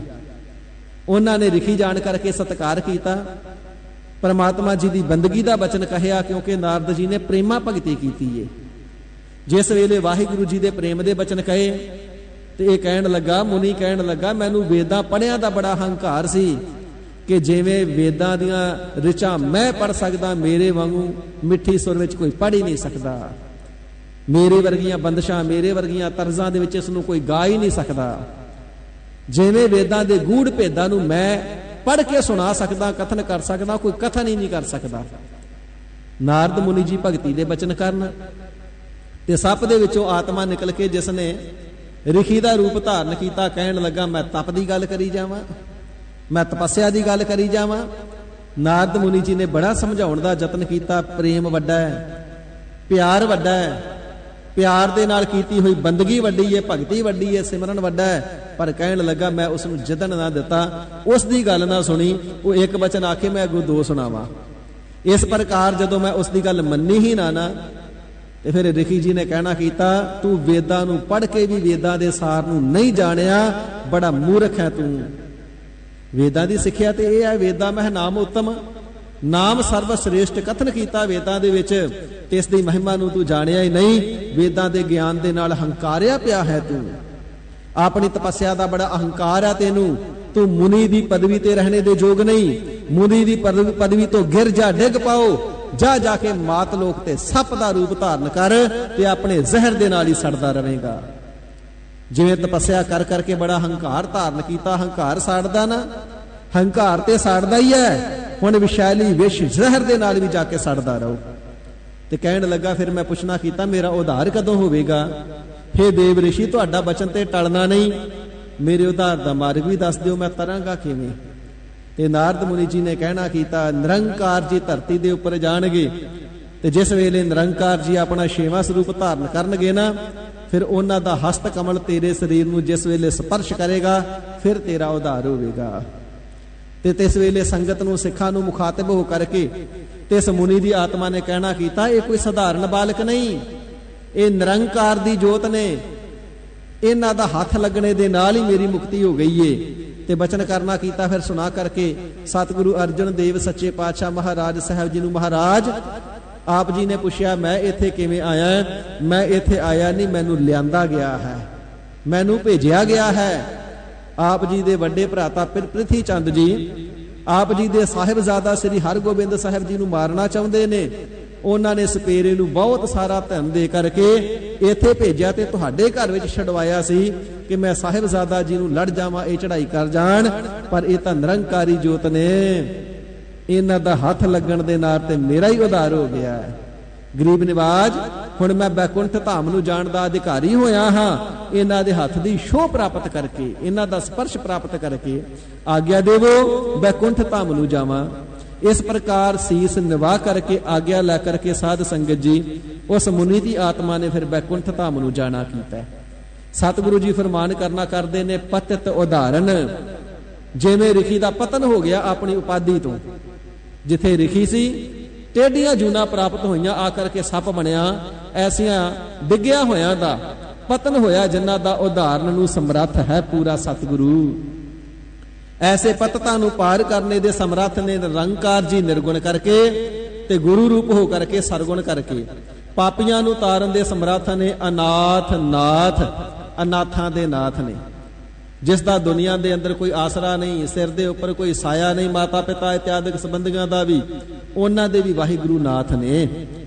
ਜਿਵੇਂ ਪੈਂਦਾ ਖਾਨ ਅਨਾਥ ਸੀ ਨਾ, ਮਾਤਾ ਪਿਤਾ ਚੜ੍ਹਾਈ ਕਰ ਗਏ, ਕੋਈ ਵੀ ਸਾਂਭ ਸੰਭਾਲ ਕਰਨ ਵਾਲਾ ਨਹੀਂ ਸੀ, ਤੇ ਇਲਾਕੇ ਦੇ ਪਠਾਨ ਇਕੱਠੇ ਹੋ ਕਰਕੇ ਸ੍ਰੀ ਅੰਮ੍ਰਿਤਸਰ ਸਾਹਿਬ ਸਤਿਗੁਰੂ ਹਰਗੋਬਿੰਦ ਸਾਹਿਬ ਜੀ ਦੇ ਦਰਸ਼ਨਾਂ ਵਾਸਤੇ ਗਏ ਤੇ ਜਾ ਕਰਕੇ ਬਚਨ ਕਰਨਾ, ਬੇਨਤੀ ਕਰਨਾ ਕੀਤੀ, ਸੱਚੇ ਪਾਤਸ਼ਾਹ ਇਹ ਅਨਾਥ ਹੈ, ਆਪ ਸਭਨਾਂ ਦੀ ਪ੍ਰਤਪਾਲਣਾ ਕਰਨ ਵਾਲੇ ਹੋ, ਇਸ ਦੀ ਵੀ ਪ੍ਰਤਪਾਲਣਾ ਕਰੋ। ਤੇ ਸਤਿਗੁਰੂ ਹਰਗੋਬਿੰਦ ਸਾਹਿਬ ਸੱਚੇ ਪਾਤਸ਼ਾਹ ਜੀ ਨੇ ਸਿਰ ਤੇ ਹੱਥ ਰੱਖ ਦਿੱਤਾ, ਅਨਾਥਾਂ ਦੇ ਨਾਥ ਜੀ ਹੋਏ। ਜਿਵੇਂ ਬਾਬਾ ਗੁਰਦਿੱਤਾ ਸਾਹਿਬ ਜੀ, ਬਾਬਾ ਸੂਰਜਮਲ ਜੀ, ਬਾਬਾ ਅਣੀ ਰਾਏ ਜੀ ਦੀ ਪ੍ਰਤਪਾਲਣਾ ਸਤਿਗੁਰੂ ਹਰਗੋਬਿੰਦ ਸਾਹਿਬ ਜੀ ਨੇ ਕੀਤੀ ਹੈ ਨਾ, ਇਵੇਂ ਪੁੱਤਰਾਂ ਵਾਂਗੂ ਪਿਆਰ ਕਰਕੇ, ਦੁਲਾਰ ਕਰਕੇ, ਲਾਡ ਲਡਾ ਕਰਕੇ ਪੈਂਦੇ ਖਾਨ ਨੂੰ ਪਾਲਿਆ। ਬਾਅਦ ਦੇ ਵਿੱਚ ਭਾਵੇਂ ਗੱਦਾਰ ਹੋ ਗਿਆ ਤੇ ਸਤਿਗੁਰੂ ਜੀ ਦੇ ਹੱਥੋਂ ਤੇ ਇਸ ਦਾ ਉਧਾਰ ਹੋਇਆ। ਇਸ ਪ੍ਰਕਾਰ ਅਨਾਥਾਂ ਦੇ ਨਾਥ ਨੇ ਹਰੀ ਨਿਰੰਕਾਰ ਜੀ, ਨਿਰਗੁਣ ਕਰਕੇ ਤੇ ਸਰਗੁਣ ਕਰਕੇ, ਗੁਰੂ ਰੂਪ ਹੋ ਕਰਕੇ। ਪਾਤਸ਼ਾਹ ਜੀ ਫਰਮਾਨ ਕਰਨਾ ਕਰਦੇ ਨੇ, ਭਾਈ ਐਸਾ ਉਹ ਦਿਆਲੂ ਨਿਰੰਕਾਰ ਪ੍ਰਮਾਤਮਾ ਹੈ ਜੋ ਸੰਤਾਂ ਦਾ ਸਹਾਈ ਹੈ, ਪਤਤਾਂ ਦਾ, ਪਾਪੀਆਂ ਦਾ ਵੀ ਉਧਾਰ ਕਰਨ ਵਾਲਾ ਹੈ, ਅਨਾਥਾਂ ਦਾ ਨਾਥ ਹੈ। ਹਜ਼ੂਰ ਫਰਮਾਵਨਾ ਕਰਦੇ ਨੇ, ਨਾਨਕ ਪ੍ਰਭ ਕੀ ਸ਼ਰਨ। ਹੇ ਭਾਈ ਗੁਰਸਿੱਖੋ, ਐਸੇ ਪ੍ਰਭੂ ਪਰਮਾਤਮਾ ਜੀ ਦੀ ਸ਼ਰਨ ਦੇ ਵਿੱਚ ਸਦਾ ਹੀ ਪਏ ਰਹਿਣਾ ਕਰੀਏ, ਤਿਸ ਦੇ ਚਰਨਾਂ ਦੀ ਸ਼ਰਨ ਦਾ ਕਦੇ ਵੀ ਤਿਆਗ ਨਾ ਕਰੀਏ। ਸਹਿਤ ਪਿਆਰ ਦੇ ਬੰਦਗੀ ਕਰਦੇ ਆਂ ਤਿਸ ਦੇ ਆਸਰੇ ਹੀ ਹੋ ਰਹੀਏ। ਸਲੋਕ ਦੁਖ ਬਿਨ ਸੇ ਸਹਸਾ ਗਇਓ ਸ਼ਰਨ ਗਹੀ ਹਰ ਰਾਏ। ਸਤਿਗੁਰੂ ਸੱਚੇ ਪਾਤਸ਼ਾਹ ਜੀ ਨੇ ਏਕਮ ਤੋਂ ਸ਼ੁਰੂ ਕਰਕੇ ਮੱਸਿਆ ਤੱਕ 15 ਥਿੱਤਾਂ ਰਾਹੀਂ ਉਪਦੇਸ਼, ਫਿਰ 16ਵੀਂ ਪੌੜੀ ਦੇ ਅੰਦਰ ਗੁਰਦੇਵ ਪਿਤਾ ਜੀ ਨੇ ਪੂਰਨਮਾਸ਼ੀ ਪੁੰਨਿਆ ਦੇ ਰਾਹੀਂ ਉਪਦੇਸ਼ ਬਖਸ਼ਿਸ਼ ਕਰਕੇ ਤੇ ਹੁਣ ਇਹ ਜਿਹੜਾ 16ਵਾਂ ਸ਼ਲੋਕ ਤੇ ਪੌੜੀ ਹੈ, ਇਸ ਦੇ ਅੰਦਰ ਇਸ ਗੁਰਬਾਣੀ ਨੂੰ ਥਿਤੀ ਗੌੜੀ ਹੈ ਜੋ ਇਸ ਨੂੰ ਪੜ੍ਹਨੇ ਦਾ ਮਹਾਤਮ ਦੱਸਦੇ ਨੇ। ਸ਼ਲੋਕ ਰਾਹੀਂ ਪਾਤਸ਼ਾਹ ਜੀ ਫਰਮਾਨ ਕਰਨਾ ਕਰਦੇ ਨੇ, ਭਾਈ ਦੁੱਖ ਬਿਨ ਸੇ ਸਹਸਾ ਗਇਓ, ਜਿਨ੍ਹਾਂ ਨੇ ਵੀ ਹਰੀ ਰਾਜਾ ਸਰੂਪ ਰਾਏ ਪ੍ਰਕਾਸ਼ ਸਰੂਪ ਪਰਮਾਤਮਾ ਜੀ ਦੀ ਸ਼ਰਨ ਗਹੀ, ਚਰਨਾਂ ਦੀ ਸ਼ਰਨ ਨੂੰ ਗ੍ਰਹਿਣ ਕੀਤਾ ਹੈ ਨਾ, ਉਹਨਾਂ ਦੇ ਸਾਰੇ ਦੁੱਖ ਖਤਮ ਹੋ ਗਏ ਨੇ, ਹਿਰਦੇ ਦੇ ਸੰਸੇ ਵੀ ਉਹਨਾਂ ਦੇ ਚਲੇ ਗਏ, ਮਿਟ ਗਏ ਹਨ ਜੀ। ਮਨ ਚਿੰਦੇ ਫਲ ਪਾਇਆ ਨਾਨਕ ਹਰ ਗੁਣ ਗਾਏ। ਭਾਈ ਜਿਨ੍ਹਾਂ ਨੇ ਗੁਰੂ ਉਪਦੇਸ਼ ਦੁਆਰਾ ਤਿਸ ਹਰੀ ਨਿਰੰਕਾਰ ਰਾਜਾ ਸਰੂਪ ਅਥਵਾ ਪ੍ਰਕਾਸ਼ ਸਰੂਪ ਵਾਹਿਗੁਰੂ ਜੀ ਦੇ ਗੁਣਾਂ ਨੂੰ ਗਾਇਆ ਹੈ ਨਾ, ਵਾਹਿਗੁਰੂ ਜੀ ਦੇ ਗੁਣ ਗਾਇਨ ਕਰਨੇ ਦੇ ਸਦਕਾ ਤਿੰਨਾਂ ਨੇ ਵਾਹਿਗੁਰੂ ਜੀ ਦੇ ਦਰ ਘਰ ਤੋਂ ਮਨ ਚਿੰਦੇ ਮਨ ਇਸ਼ਤ ਸੁਖਾ ਰੂਪੀ ਫਲਾਂ ਨੂੰ, ਮੁਕਤੀ ਰੂਪੀ ਫਲ ਨੂੰ, ਬ੍ਰਹਮ ਗਿਆਨ ਰੂਪੀ ਫਲ ਨੂੰ ਪ੍ਰਾਪਤ ਕਰ ਲੈਣਾ ਕੀਤਾ ਹੈ ਜੀ। ਪੌੜੀ ਕੋਈ ਗਾਵੇ ਕੋ ਸੁਣਾ ਕੋਈ ਕਰਾ ਵਿਚਾਰ। ਗਰੀਬ ਨਿਵਾਜ ਜੋ ਆਪ ਜੀ ਨੇ ਅੰਮ੍ਰਿਤ ਬਚਨ ਕਹੇ ਨੇ ਬੜੇ ਪਿਆਰੇ ਨੇ, ਹਿਰਦੇ ਨੂੰ ਸੁਖ ਦੇਣ ਵਾਲੇ ਨੇ, ਸ਼ਾਂਤੀ ਦੇਣ ਵਾਲੇ ਨੇ, ਵਿਕਾਰਾਂ ਦੀ ਅੱਗ ਦੇ ਅੰਦਰ ਸੜਦੇ ਹੋਏ ਮਨ ਨੂੰ ਠੰਡਾ ਠਾਰ ਕਰ ਦੇਣ ਵਾਲੇ ਨੇ। ਸੱਚੇ ਪਾਤਸ਼ਾਹ ਜੀ ਆਪ ਜੀ ਦੇ ਇਹਨਾਂ ਬਚਨਾਂ ਨੂੰ ਪੜ੍ਹਨੇ ਸੁਣਨੇ ਦਾ ਮਹਾਤਮ ਕੈਸਾ ਹੋਵੇਗਾ। ਤੇ ਸਾਹਿਬ ਜੀ ਪੌੜੀ ਦੇ ਰਾਹੀਂ ਫਰਮਾਨ ਕਰਨਾ ਕਰਦੇ ਨੇ, ਭਾਈ ਇਹ ਜਿਹੜੀ ਅੰਮ੍ਰਿਤ ਬਾਣੀ ਥਿਤੀ ਗੌੜੀ ਰਚ ਦੇਣਾ ਕੀਤੀ ਹੈ ਨਾ, ਕੋਈ ਗਾਵੇ, ਕੋਈ ਵੀ ਮਾਈ ਭਾਈ ਪ੍ਰਾਣੀ ਇਸ ਨੂੰ ਸ਼ਰਧਾ ਭਾਵਨਾ ਦੇ ਨਾਲ ਰਾਗ ਵਿਦਿਆ ਵਿੱਚ ਪਾ ਕਰਕੇ ਕੀਰਤਨ ਦੁਆਰਾ ਚਾਹੇ ਗਾਵੇ, ਗਾਇਨ ਕਰ ਲੈਣਾ ਕਰੇ। ਕੋ ਸੁਣੈ ਕੀਤੇ ਹੋਏ ਗਾਇਨ ਨੂੰ ਸਰੋਤਾ ਹੋ ਕਰਕੇ ਕੋਈ ਗੁਰਬਾਣੀ ਦੇ ਕੀਰਤਨ ਨੂੰ, ਇਸ ਬਾਣੀ ਨੂੰ ਸੁਣ ਲੈਣਾ ਕਰੇ। ਕੋਈ ਕਰੇ ਵਿਚਾਰ, ਕੋਈ ਇਹਨਾਂ ਬਚਨਾਂ ਨੂੰ ਪੜ੍ਹ ਕਰਕੇ ਆਪਣੇ ਹਿਰਦੇ ਦੇ ਅੰਦਰ ਵਿਚਾਰ ਕਰੇ। ਕੋਈ ਇਹਨਾਂ ਬਚਨਾਂ ਨੂੰ ਪੜ੍ਹ ਕਰਕੇ ਇਸ ਦੀ ਜਿਹੜੀ ਵਿਚਾਰ ਹੈ ਸਤ ਸੰਗਤ ਦੇ ਵਿੱਚ ਕਥਨ ਕਰਕੇ ਸਰਵਣ ਕਰਾਵੇ। ਕੋ ਉਪਦੇਸਾ ਕੋ ਦ੍ਰਿੜਾ ਤਿਸ ਕਾ ਹੋਏ ਉਧਾਰ। ਇਸ ਗੁਰਬਾਣੀ ਦੇ ਅੰਮ੍ਰਿਤ ਬਚਨਾਂ ਨੂੰ ਪੜ੍ਹ ਕਰਕੇ ਕੋ ਉਪਦੇਸਾ, ਕੋਈ ਆਪਣੇ ਮਨ ਨੂੰ ਉਪਦੇਸ਼ ਦੇਵੇ, ਆਪਣੇ ਅਸਾਧ ਮਨ ਨੂੰ ਸਾਧ ਲਵੇ ਗੁਰਬਾਣੀ ਦੇ ਬਚਨਾਂ ਨੂੰ ਘੁਮਾ ਕਰਕੇ। ਕੋ ਉਪਦੇਸ਼ ਹੈ ਇਸ ਦੇ ਅਰਥਾਂ ਨੂੰ ਪੜ੍ਹ ਕਰਕੇ ਦੂਸਰਿਆਂ ਨੂੰ ਉਪਦੇਸ਼ ਦੇਵੇ। ਭਾਈ ਸਤਿਗੁਰੂ ਜੀ ਦੀ ਗੁਰਬਾਣੀ ਦਾ ਇਹ ਉਪਦੇਸ਼ ਹੈ, ਸਤਿਗੁਰੂ ਜੀ ਦੇ ਬਚਨਾਂ ਨੂੰ ਹਿਰਦੇ ਦੇ ਵਿੱਚ ਧਾਰ ਲੈਣਾ ਕਰੋ। ਹਜ਼ੂਰ ਫਰਮਾਵਣਾ ਕਰਦੇ ਨੇ, ਕੋ ਦ੍ਰਿੜ ਹੈ, ਕੋਈ ਆਪਣੇ ਹਿਰਦੇ ਦੇ ਅੰਦਰ ਦ੍ਰਿੜ ਕਰਕੇ ਪੱਕਿਆ ਕਰਕੇ ਧਾਰਨ ਕਰ ਲੈਣਾ ਕਰੇ ਇਹਨਾਂ ਗੁਰਬਾਣੀ ਦੇ ਅੰਮ੍ਰਿਤ ਬਚਨਾਂ ਨੂੰ, ਦ੍ਰਿੜ ਨਿਸ਼ਚੇ ਦੇ ਨਾਲ ਧਾਰਨ ਕਰ ਲਵੇ। ਫਲ ਇਹ ਹੋਵੇਗਾ ਤਿਸ ਕਾ ਹੋਏ ਉਧਾਰ, ਉਹਨਾਂ ਦਾ ਉਧਾਰ ਹੋ ਜਾਵੇਗਾ। ਸੰਸਾਰ ਸਾਗਰ ਤੋਂ ਤਰ ਜਾਣਗੇ, ਭਵ ਜਲ ਦੇ ਅੰਦਰ ਗੋਤੇ ਨਹੀਂ ਖਾਣਗੇ, ਬਹੁਤੀਆਂ ਜੂਨਾਂ ਵਿੱਚ ਆ ਕਰਕੇ ਭਰਮਣਾ ਨਹੀਂ ਪਵੇਗਾ। ਤਿਸ ਕਾ ਹੋਏ ਉਧਾਰ, ਉਹਨਾਂ ਸਭਨਾਂ ਦਾ ਉਧਾਰ ਹੋ ਜਾਵੇਗਾ।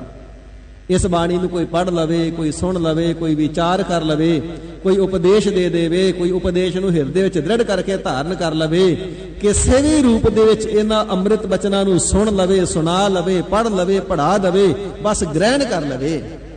ਜਿਸ ਨੇ ਵੀ ਗ੍ਰਹਿਣ ਕਰ ਲਿਆ ਉਸ ਦਾ ਉਧਾਰ ਹੋ ਜਾਵੇਗਾ, ਉਹ ਮੁਕਤ ਰੂਪ ਹੋ ਜਾਵੇਗਾ।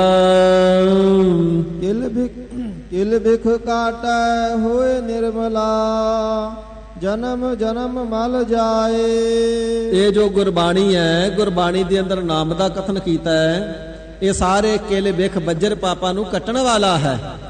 ਤੇ ਉਸ ਦਾ ਜਿਹੜਾ ਪੜਨ ਵਾਲੇ ਦਾ, ਜਪਣ ਵਾਲੇ ਦਾ ਮਨ ਹੈ, ਉਹ ਨਿਰਮਲਾ ਹੋ ਜਾਏਗਾ, ਸ਼ੁੱਧ ਸਰੂਪ ਹੋ ਜਾਏਗਾ, ਮੈਲ ਤੋਂ ਰਹਿਤ ਹੋ ਜਾਏਗਾ। ਜਿਹੜੀ ਇਸ ਮਨ ਨੂੰ ਜਨਮਾਂ ਜਨਮਾਂਤਰਾਂ ਦੀ ਮਲ ਲੱਗੀ ਹੈ ਨਾ, ਮੈਲ ਲੱਗੀ ਏ, ਉਹ ਸਾਰੀ ਜਨਮਾਂ ਜਨਮਾਂਤਰਾਂ ਦੀ ਜਿਹੜੀ ਮੈਲ ਆ ਜਾਏ ਚਲੀ ਜਾਵੇਗੀ, ਧੁੱਪ ਜਾਵੇਗੀ, ਹਿਰਦਾ ਸ਼ੁੱਧ ਹੋ ਜਾਵੇਗਾ, ਪਵਿੱਤਰ ਹੋ ਜਾਵੇਗਾ। ਹਲਤ ਪਲਤ ਮੁਖ ਉਜਲਾ, ਲੋਕ ਅਤੇ ਪਰਲੋਕ ਦੇ ਵਿੱਚ ਇਸ ਗੁਰਬਾਣੀ ਨੂੰ ਪੜਨ, ਸੁਣਨ, ਸੁਣਾਉਣ, ਵਿਚਾਰਨ ਤੇ ਕਥਨ ਕਰਨ ਵਾਲੇ ਦਾ ਮੁਖ ਉਜਲਾ ਹੋ ਜਾਵੇਗਾ।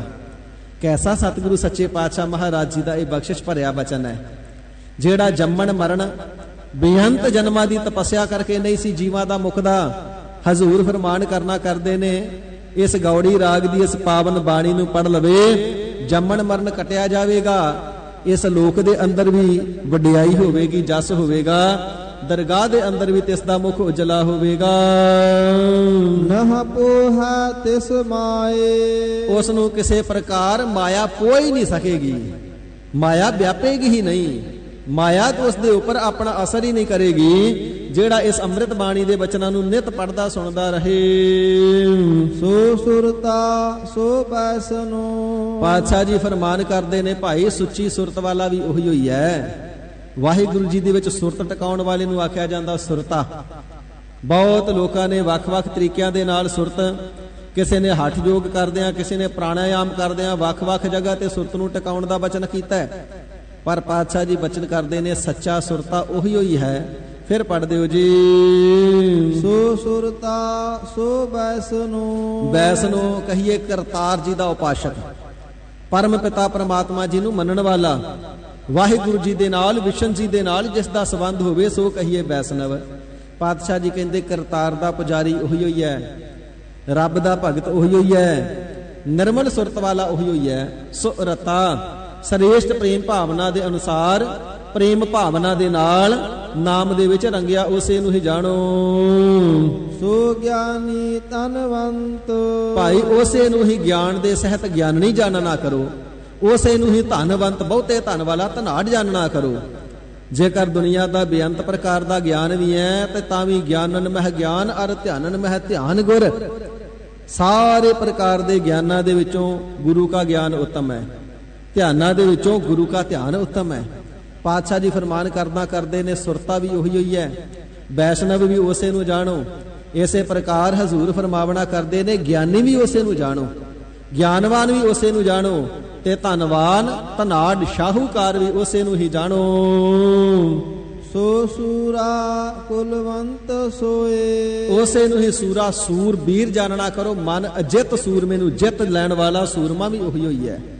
ਇਸੇ ਪ੍ਰਕਾਰ ਪਾਤਸ਼ਾਹ ਜੀ ਫਰਮਾਵਣਾ ਕਰਦੇ ਨੇ, ਉੱਚੀ ਕੁੱਲ ਵਾਲਾ ਵੀ ਉਹੀ ਹੋਈ ਹੈ। ਫਿਰ ਪੜ੍ਹ ਦਿਓ ਜੀ, ਸੋ ਸੂਰਾ ਕੁਲਵੰਤ ਸੋਏ, ਸਾਰੇ ਕਾਮ ਕ੍ਰੋਧ ਲੋਭ ਮੋਹ ਹੰਕਾਰ ਰੂਪੀ ਦੁਸ਼ਮਣਾਂ ਨੂੰ ਜਿੱਤ ਲੈਣ ਵਾਲਾ ਅਸਲੀ ਸੂਰਬੀਰ ਸੱਚਾ ਬਹਾਦਰ ਵੀ ਉਹੀ ਹੋਈ ਹੈ। ਤੇ ਉੱਚੀ ਕੁੱਲ ਵਾਲਾ, ਕੁੱਲ ਦੀ ਵਡਿਆਈ ਵਾਲਾ ਵੀ ਉਸੇ ਨੂੰ ਹੀ ਜਾਣੋ।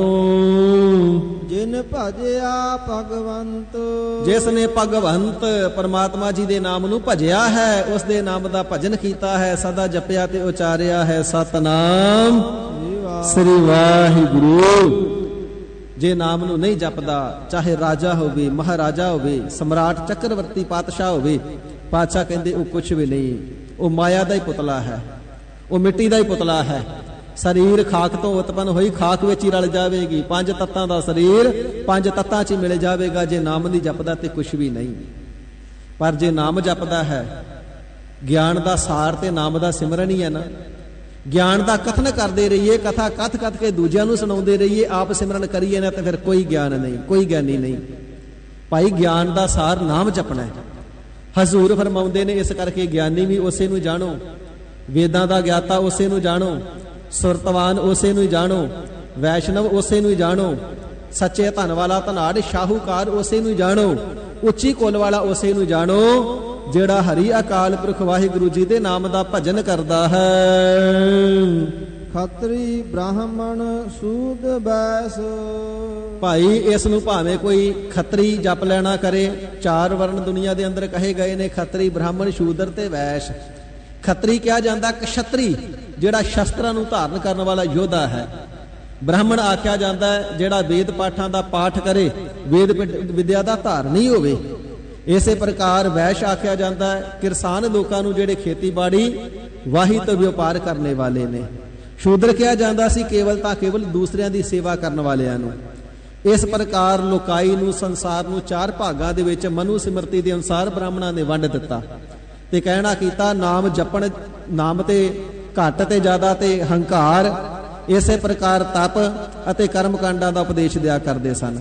ਉਹਨਾਂ ਦਾ ਕਹਿਣਾ ਤੇ ਮੰਨਣਾ ਉਪਦੇਸ਼ ਇਹ ਸੀ वेद विद्या पढ़ने ते पढ़ाने का अधिकार केवल ब्राह्मण, किसी दूसरे ਨੂੰ अधिकार नहीं। क्षत्री केवल शस्त्रधारी होकर के ब्राह्मण इत्यादिकां दी रखिया करे। ਜਿਹੜਾ वैश है व्यापार करके फसल इत्यादिक उगा करके ब्राह्मणों की सेवा करे, ते शूदर ਜਿਹੜੇ ने उन्हां दा मल मूत्र गंदगी इत्यादिक चुकण की सेवा करन। सारिਆਂ ਨੂੰ अपने आले दुआले ही सेवा चला लिया, किसी दे भले दा राह कदे दसिया ही ना। ते महाराज सच्चे पातशाह जी ऐसे परम कृपालू ने, सबना दे उधार दा रस्ता दसदे ने। भाई ये बाणी ऐसी है, वाहिगुरु जी का नाम ऐसा है, इसनूं कोई खत्री पढ़ लवे, कोई ब्राह्मण पढ़ लवे, कोई शूद्र पढ़ लवे, कोई वैश पढ़ लवे। जिवें वेद विद्या वैदां नूं वैशां नूं पढ़ने का हुक्म नहीं, केवल सुन सकता है, पर जिहड़ा शूद्र है ना पढ़ सकता ते ना सुन सकता है। इस प्रकार वाहिगुरु जी की बंदगी ते ज्ञान तो ही नहीं रखिया जाता सी। पातशाह जी ने वड्डी भारी बख्शिश की है। भाई इसनूं खत्री पढ़ लवे, ब्राह्मण पढ़ लवे, क्षत्री पढ़ लवे, शूद्र पढ़ लवे, वैश भी पढ़ लवे। उधरा सिमर चंडाल, जे कोई चंडाल भी पढ़ लवे तो उधर है, वो भी उधर जाएगा, वो भी तर जाएगा, उसका भी पार उतारा हो जाएगा, 84 उसकी भी कटी जाएगी, भावजल में नहीं डुबेगा, संसार सागर तो वो भी सुखै नहीं तर जाएगा। मनु सिमरती के अनुसार ब्राह्मणी दे उदर तो शूद्र दे संबंध करके जिहड़ी औलाद पैदा होवे ना, उसनूं चंडाल आख्या जाता है। इस प्रकार जिहड़े नीवी जात दे होण ते इन्हां नूं चंडाल कह दिता जाता सी। मड़ियां दे विच मुर्दे फूकण दी जिन्हां दी सेवा होया करदी सी, उन्हां दी किरती ये मुर्दे फूकणे, उन्हां नूं भी चंडाल आख्या जाता सी। ते पातशाह जी फरमान करना करते हैं, जिन्हां नूं सब तो नीवा चंडाल आख्या जाता है, जे वो भी नाम जप लवे ते तिसदा भी उधार हो जाएगा। इवें गौड़ी 52 अखरी दे अंदर गुरुदेव पिता जी दे बचन ने ना कि बहुत ज्यादा सुंदर स्वरूप वाला भी होवे, उच्ची कुल वाला भी होवे, ज्ञान दे कथन करने वाला भी होवे, वेदा शास्त्रां दा ज्ञाता भी होवे, चढ़दी जवानी भी होवे, बलवान भी होवे, पर जेकर वाहिगुरु जी दे नाम दे नाल प्रीत नहीं करदा ते उसनूं मुर्दा ही जाणो। आत सुंदर, कुलीन, चतुर, मुख ज्ञानी, धनवंत, बड़ा धनाड़ भी होवे, मृतक कही है नानका जे प्रीत नहीं भगवंत। पर जे वाहिगुरु जी दे नाम दे नाल प्रीत नहीं करता, बंदगी नहीं करता, तो उसनूं जिउंदा ही ना जाणो, वो मुर्दा ही है, लाश ही तुरी फिरदी है, साह ते लैंदा पर आत्मा मरी हुई है, क्योंकि रब जी दे नाल प्यार जो नहीं कीता। ते फिर सतगुरु जी ने फरमान करना कीता, गंगा खट शास्त्र होए ज्ञाता, पूरक कुंभक रेचक करमाता। भावें 6 शास्त्रां दा ज्ञानवान होवे, प्राणायाम दे अनुसार खब्बी नासका राही श्वासां नूं चढ़ाउणा जाणदा होवे, कुंभक टिकाउणा जाणदा होवे, 10वें द्वार दे विच रेचक सज्जी नासका दे द्वारा उतारना भी जाणदा होवे, चंद्रमा दी छाया दे विच भोजन रख के उसे नूं छकण वाला होवे, जां हत्थी भोजन तैयार करके सुचमता दे भरम करके, मर्यादा ते भरम अलग चीज़ां ने, सुचमता दे भरम करके हत्थी ही तैयार करके खावे, किसी दे नाल अपना कपड़ा अपना अंग भी ना लगन देवे। ते पातशाह जी फरमान करना करते ने, भावें कितना ज्ञानवान भी होवे, पर जे नाम नहीं ना जपदा ते ऐसे फिर कर्मकांडी पखंडी ब्राह्मण दे नालों ओ आते उत्तम घनो चंडाला, ऐसे पुरुष दे नालों चंडाल नूं उत्तम जानो, जिस दे हिरदे दे अंदर वाहिगुरु जी दा नाम वसदा है। इत्थे भी सतगुरु सच्चे पातशाह जी ने नाम दी महानता दरड़ाई है। खत्री जप लवे, ब्राह्मण जप लवे, शूद्र जप लवे, वैश्य जप लवे, इथों तक चंडाल भी जप लवे ते उधर है, वो भी उधर जावेगा, तर जावेगा। जिवें सतगुरु जी ने वाल्मीकि साहिब जी का वचन करना कीता ना, रे मन चेत चेत अचेत, काहे ना वाल्मीकि है देख, किस जात ते किह पद है अमरियो, राम भगत वसेख। ते अगला वचन सतगुरु सच्चे पातशाह महाराज साहब जी ने अत्यंत कीमती आख्या। पातशाह जी फरमान करना करते ने, स्वान सत्र अजात सब ते कृष्ण लावै हेत।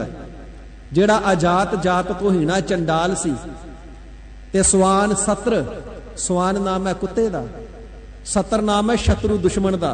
ये कुत्तियां दा भी दुश्मन सी, कुत्ते ही मार मार के खा जांदा, कुत्ता ही नहीं सी छड्डदा। कृष्ण लावै हेत, पर जिस वेले वाहिगुरु जी की बंदगी की, ज्ञान अवस्था नूं प्राप्त करके ब्रह्म ज्ञानी हो गए ना, ते 5 पांडवां दा जग महाभारत तो बाद सफल करने वास्ते कृष्ण लावै हेत ऐसे चंडाल जाति दे विचों भगती करके भगत बने वाल्मीकि जी दे। कृष्ण ने अपने हथी चरण धोते, उन्हां दे चरण धोते तो बिना, भोजन प्रसादा छके तो बिना, उन्हां दी मौजूदगी तो बिना पांडवां दा जग नहीं सी सफला होया। ਐਸੀ ਵਾਹਿਗੁਰੂ ਜੀ ਦੇ ਨਾਮ ਦੀ ਵਡਿਆਈ ਹੈ। ਚੰਡਾਲ ਜਿਹੜੇ ਕੁੱਤਿਆਂ ਨੂੰ ਵੀ ਮਾਰ ਮਾਰ ਕੇ ਖਾ ਜਾਣ ਵਾਲੇ ਨੇ, ਉਹਨਾਂ ਨੇ ਵੀ ਵਾਹਿਗੁਰੂ ਜੀ ਦੀ ਬੰਦਗੀ ਕਰ ਲਈ, ਉਹ ਵੀ ਸੰਸਾਰ ਸਾਗਰ ਤੋਂ ਤਰ ਗਏ। ਭਾਈ ਐਸਾ ਵਾਹਿਗੁਰੂ ਜੀ ਦਾ ਨਾਮ ਹੈ, ਖੱਤਰੀ ਬ੍ਰਾਹਮਣ ਸ਼ੂਦਰ ਵੈਸ਼ ਚੰਡਾਲ ਕੋਈ ਵੀ ਜਪ ਲਵੇ, ਸਾਰੇ ਸੰਸਾਰ ਸਾਗਰ ਤੋਂ ਉਧਰ ਜਾਂਦੇ ਹਨ ਜੀ। ਜਿਨ ਜਾਣਿਓ ਪ੍ਰਭ ਆਪਣਾ, ਜਿਸ ਨੇ ਪ੍ਰਭੂ ਪਰਮਾਤਮਾ ਜੀ ਨੂੰ ਆਪਣਾ ਕਰਕੇ ਜਾਣ ਲਿਆ ਹੈ, ਆਪਣਾ ਬਣਾ ਲਿਆ ਤੇ ਵਾਹਿਗੁਰੂ ਜੀ ਦੇ ਬਣ ਗਏ। ਜਿਸ ਨੇ ਆਪਣੇ ਪ੍ਰਭੂ ਪਰਮਾਤਮਾ ਜੀ ਦੀ ਪ੍ਰਾਪਤੀ ਦਾ ਗਿਆਨ ਨਾਮ ਦੁਆਰਾ ਪ੍ਰਾਪਤ ਕਰਿਆ ਹੈ, ਨਾਨਕ ਤਿਸਹਿ ਰਵਾਲ। ਸਤਿਗੁਰੂ ਸੱਚੇ ਪਾਤਸ਼ਾਹ ਜੀ ਮਹਾਰਾਜ ਬਚਨ ਕਰਨਾ ਕਰਦੇ ਨੇ ਹੈ ਭਾਈ, ਜਿਨ੍ਹਾਂ ਨੇ ਆਪਣੇ ਪ੍ਰਭੂ ਜੀ ਦੀ ਪ੍ਰਾਪਤੀ ਨੂੰ ਜਾਣ ਲਿਆ, ਸਦਾ ਤਿੰਨਾਂ ਦੇ ਚਰਨਾਂ ਦੀ ਧੂੜ ਬਣ ਕੇ ਰਹੀਏ, ਕਦੇ ਮਾਣ ਨਾ ਕਰੀਏ। ਨਹੀਂ ਤਾਂ ਤਪਸਵੀ ਵਾਂਗੂ ਸੱਪ ਇਤਿਆਦਿਕ ਦੀਆਂ ਜੂਨਾਂ 'ਚ ਹੀ ਆਉਣਾ ਪੈਂਦਾ, ਪਤਨ ਹੋ ਜਾਂਦਾ, ਡਿੱਗ ਪੈਂਦਾ ਆਪਣੀ ਪਦਵੀ ਤੋਂ। ਤੇ ਪਾਤਸ਼ਾਹ ਜੀ ਫਰਮਾਨ ਕਰਨਾ ਕਰਦੇ ਨੇ, ਵਾਹਿਗੁਰੂ ਜੀ ਦਾ ਨਾਮ ਐਸਾ ਜਿਹੜਾ ਵੀ ਜਪ ਲੈਂਦਾ ਉਹ ਹੀ ਤਰ ਜਾਂਦਾ ਹੈ, ਤੇ ਜਿਹੜਾ ਹੀ ਕੋਈ ਜਪਦਾ ਨਾ ਉਸ ਦੇ ਚਰਨਾਂ ਦੀ ਸਦਾ ਚਰਨ ਧੂੜ ਹੋ ਕਰਕੇ ਰਹੀਏ, ਤਿਸ ਦੇ ਅੱਗੇ ਸਦਾ ਨਿਮਰਤਾਵਾਨ ਹੋ ਕਰਕੇ, ਤਿਸ ਦੇ ਬਚਨਾਂ ਨੂੰ ਮੰਨ ਕਰਕੇ ਵਾਹਿਗੁਰੂ ਜੀ ਦੀ ਬੰਦਗੀ ਕਰਨਾ ਕਰੀਏ, ਤਿੰਨਾਂ ਦੀ ਚਰਨ ਧੂੜ ਲੈਣੀ ਕੀਏ, ਜੋ ਤਿੰਨਾਂ ਦੇ ਨਾਲ ਮਿਲ ਕਰਕੇ ਸਦਾ ਜਪਣਾ ਸਤਨਾਮ ਸ੍ਰੀ ਵਾਹਿਗੁਰੂ। ਉਪਦੇਸ਼ਾਂ ਦੁਆਰਾ ਵਾਹਿਗੁਰੂ ਜੀ ਦਾ ਨਾਮ ਜਪਣਾ ਵੀ ਚਰਨ ਧੂੜ ਲੈਣ ਹੈ। ਭਾਈ ਇਸ ਪ੍ਰਕਾਰ ਨਿਮਰਤਾਵਾਨ ਹੋ ਕਰਕੇ ਸਦਾ ਹੀ ਤਿੰਨਾਂ ਦੇ ਅੱਗੇ ਝੁਕੇ ਰਹੀਏ, ਤਿੰਨਾਂ ਦੇ ਚਰਨਾਂ ਦੀ ਧੂੜ ਸਦਾ ਪ੍ਰਾਪਤ ਕਰਦੇ ਰਹੀਏ। ਇਸ ਪ੍ਰਕਾਰ ਸਾਧ ਸੰਗਤ ਜੀ ਪੰਡਤ ਦੇ ਤਰਕ ਕਰਨੇ ਤੇ ਗੁਰਸਿੱਖਾਂ ਦੀ ਬੇਨਤੀ ਕਰਨੇ ਤੇ ਸਤਿਗੁਰੂ ਅਰਜਨ ਦੇਵ ਸੱਚੇ ਪਾਤਸ਼ਾਹ ਜੀ ਮਹਾਰਾਜ ਨੇ ਗੌੜੀ ਰਾਗ ਦੇ ਅੰਦਰ ਸਾਰੀਆਂ ਥਿਤਾਂ ਦੇ ਰਾਹੀਂ, 15 ਥਿਤਾਂ ਦੇ ਰਾਹੀਂ, ਫਿਰ ਪੁੰਨਿਆਂ ਦੇ ਰਾਹੀਂ ਉਪਦੇਸ਼ ਦੇ ਕੇ ਫਿਰ ਨਾਮ ਜਪਣੇ ਦਾ ਮਹਾਤਮ ਕਥਨ ਕਰਨਾ ਕੀਤਾ ਹੈ ਕਿ ਜਿਹੜਾ ਵੀ ਕੋਈ ਸਰਬੱਗ ਸਰਬੱਤਰ ਪਰਮਾਤਮਾ ਜੀ ਦੇ ਨਾਮ ਨੂੰ ਜਪ ਲੈਂਦਾ ਹੈ, ਜਿਸ ਦਾ ਸਰਬੱਤਰ ਸਥਾਨਾਂ ਦੇ ਉੱਪਰ ਨਿਵਾਸ ਹੈ, ਜੋ ਸਾਰਿਆਂ ਦੇ ਨਾਲੋਂ ਪਰਮ ਈਸ਼ਵਰ ਹੈ, ਸੱਤਾਵਾਨ ਹੈ, ਦਿਲਾਂ ਦੀਆਂ ਜਾਣਨਹਾਰ ਹੈ, ਵਿਆਪਕ ਸਰੂਪ ਹੈ, ਸਰਬ ਕਲਾ ਸਮਰੱਥ, ਸਾਰੇ ਕਾਰਨਾਂ ਨੂੰ ਕਰਨੇ ਦੇ ਯੋਗ ਹੈ, ਅੰਤਰਜਾਮੀ ਹੈ, ਸਰਬ ਦਾ ਦਾਤਾ ਹੈ, ਤੇ ਇਸ ਦੇ ਨਾਮ ਨੂੰ ਜਿਹੜਾ ਵੀ ਜਪ ਲਵੇ ਉਹ ਉਧਰ ਜਾਂਦਾ ਹੈ। ਤੇ ਜਿਹੜੇ ਜਪਦੇ ਹੋਣ ਤਿੰਨਾਂ ਦੇ ਚਰਨਾਂ ਦੀ ਧੂੜੀ ਬਣ ਕੇ ਰਹੀਏ। ਇਸ ਪ੍ਰਕਾਰ ਸਤਿਗੁਰੂ ਜੀ ਨੇ ਨਾਮ ਅਤੇ ਗੁਰਬਾਣੀ ਪੜ੍ਹਨੇ, ਸੁਣਨੇ, ਵਿਚਾਰਨੇ, ਕਥਨ ਕਰਨੇ ਦਾ ਮਹਾਤਮ ਦ੍ਰਿੜ ਕਰਕੇ ਜਣਾਵਣਾ ਕੀਤਾ ਹੈ ਜੀ। ਸਤਿਗੁਰੂ ਦੇਵ ਪਿਤਾ ਮਹਾਰਾਜ ਸੱਚੇ ਪਾਤਸ਼ਾਹ ਮਹਾਰਾਜ ਜੀ ਦੀ ਅੰਮ੍ਰਿਤ ਥਿਤੀ ਗੌੜੀ ਨਾਮ ਦੀ ਬਾਣੀ ਦੀ ਇੱਥੇ ਸੰਪੰਨਤਾ ਹੁੰਦੀ ਹੈ। ਅੱਗੇ ਇਸ ਤੋਂ ਸਾਧ ਸੰਗਤ ਜੀ ਗੌੜੀ ਰਾਗ ਦੀਆਂ ਜੋ ਵਾਰਾਂ ਨੇ ਤਿੰਨਾਂ ਦੀ ਪ੍ਰਾਰੰਭਤਾ ਹੋਵੇਗੀ। ਜਿਵੇਂ ਆਸਾ ਦੀ ਵਾਰ, ਬਸੰਤ ਕੀ ਵਾਰ ਬੜੀਆਂ ਪ੍ਰਸਿੱਧ ਨੇ, ਸਭਨਾਂ ਨੇ ਸੁਣੀਆਂ, ਸਭ ਜਾਣਦੇ ਨੇ, ਜਗਿਆਸੂ ਜਨ। ਇਵੇਂ ਗੌੜੀ ਰਾਗ ਦੇ ਅੰਦਰ ਦੋ ਵਾਰਾਂ ਆਉਂਦੀਆਂ ਨੇ, ਚੌਥੇ ਪਾਤਸ਼ਾਹ ਜੀ ਦੀ ਤੇ ਪੰਜਵੇਂ ਪਾਤਸ਼ਾਹ ਜੀ ਦੀ। ਕੱਲ ਦੇ ਦੀਵਾਨ ਦੇ ਅੰਦਰ ਚੌਥੇ ਪਾਤਸ਼ਾਹ ਜੀ ਦੀ ਵਾਰ ਦੀ ਪ੍ਰਾਰੰਭਤਾ ਹੋਵੇਗੀ। ਇੱਥੇ ਤੱਕ ਗਰੀਬ ਨਿਵਾਜ ਸਤਿਗੁਰੂ ਜੀ ਦੀ ਅੰਮ੍ਰਿਤ ਬਾਣੀ ਦੀ ਵਿਚਾਰ ਕਰਦਿਆਂ ਹੋਈਆਂ ਭੁੱਲਾਂ ਚੁੱਕਾਂ ਦੀ ਗਰੀਬ ਨਿਵਾਜ ਸਤਿਗੁਰੂ ਕਲਗੀਧਰ ਦਸ਼ਮੇਸ਼ ਪਿਤਾ ਸਾਹਿਬੇ ਕਮਾਲ ਸ੍ਰੀ ਗੁਰੂ ਗੋਬਿੰਦ ਸਿੰਘ ਸਾਹਿਬ ਜੀ ਮਹਾਰਾਜ, ਸ੍ਰੀ ਗੁਰੂ ਗ੍ਰੰਥ ਸਾਹਿਬ ਸੱਚੇ ਪਾਤਸ਼ਾਹ ਜੀ ਕਿਰਪਾਲਤਾ ਕਰਕੇ ਹਾਜ਼ਰੀ ਦਰ ਪ੍ਰਵਾਨ ਕਰੋ। ਭੁੱਲਾਂ ਚੁੱਕਾਂ ਦੀ ਖਿਮਾ ਅੱਗੇ ਵਾਸਤੇ ਸਮਤ ਬਖਸ਼ੋ ਜੀ। ਆਪ ਜੀ ਦੇ ਬਚਨਾਂ ਨੂੰ ਸਾਡੇ ਸਾਰਿਆਂ ਦੇ ਹਿਰਦਿਆਂ ਦੇ ਅੰਦਰ ਵਸਾ ਦੇਵੋ, ਜਿਸ ਦੇ ਨਾਲ ਸਾਡਾ ਸਭਨਾਂ ਦਾ ਭਲਾ ਕਲਿਆਣ ਹੋਵੇ। ਸਤਿਗੁਰੂ ਜੀ ਦੀ ਸੰਗਤ ਬਖਸ਼ਣ ਯੋਗ ਹੈ। ਭੁੱਲਾਂ ਚੁੱਕਾਂ ਦੀ ਖਿਮਾ ਅੱਗੇ ਵਾਸਤੇ ਸਮਤ ਬਖਸ਼ੋ ਜੀ। ਸਤਿਗੁਰੂ ਜੀ ਦੇ ਪਾਵਨ ਉਪਦੇਸ਼ ਦੀਆਂ ਅਖੀਰਲੀਆਂ ਪੰਕਤੀਆਂ ਪੜ੍ਹ ਕਰਕੇ ਸਮਾਪਤੀ ਹੈ ਜੀ। ਖੱਤਰੀ ਬ੍ਰਾਹਮਣ ਸੂਦ ਬੈਸ ਉਧਰਾ ਸਿਮਰ ਚੰਡਾਲ, ਜਿਨ ਜਾਣਿਓ ਪ੍ਰਭ ਆਪਨਾ ਨਾਨਕ ਤਿਸਹਿ ਰਵਾਲ। ਵਾਹਿਗੁਰੂ ਜੀ ਕਾ ਖਾਲਸਾ, ਵਾਹਿਗੁਰੂ ਜੀ ਕੀ ਫਤਿਹ।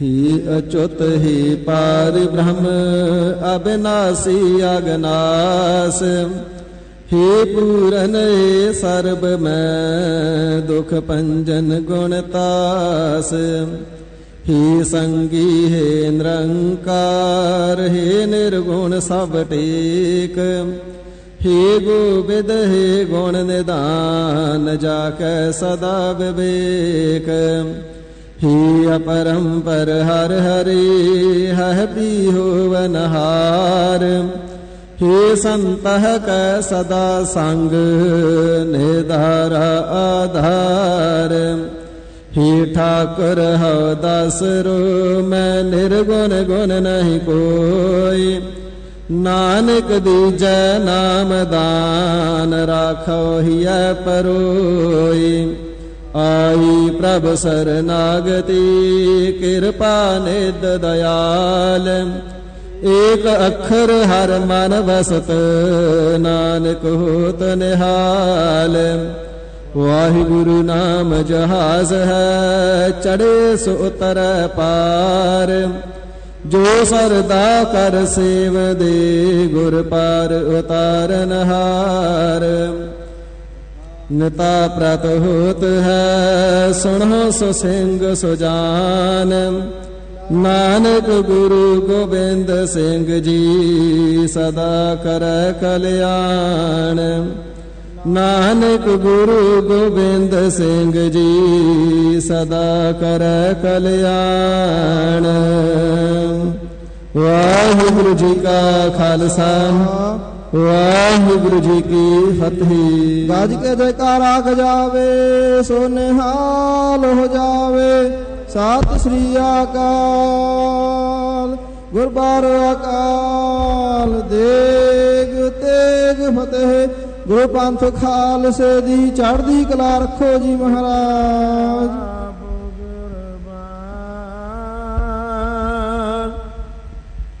शब्द अगुण बाबा नानका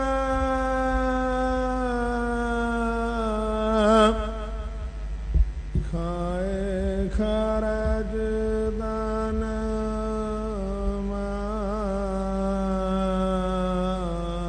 मान खम गांदड़ जेला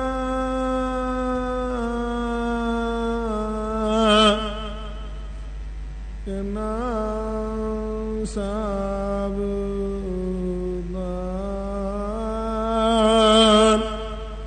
तन जड़ाई बुण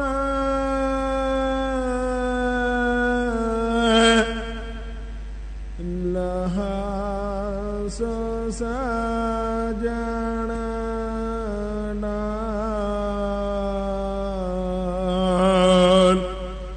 सजन सजावद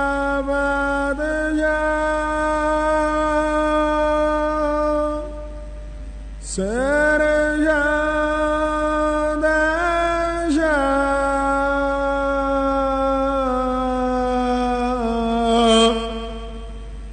जैस बास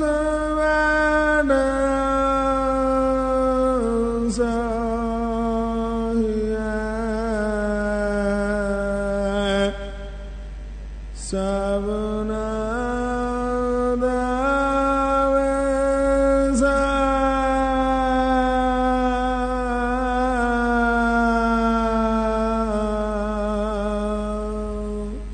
सजन सजावद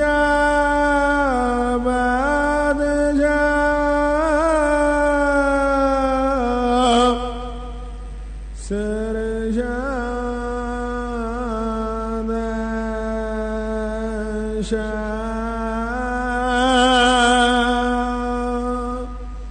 जय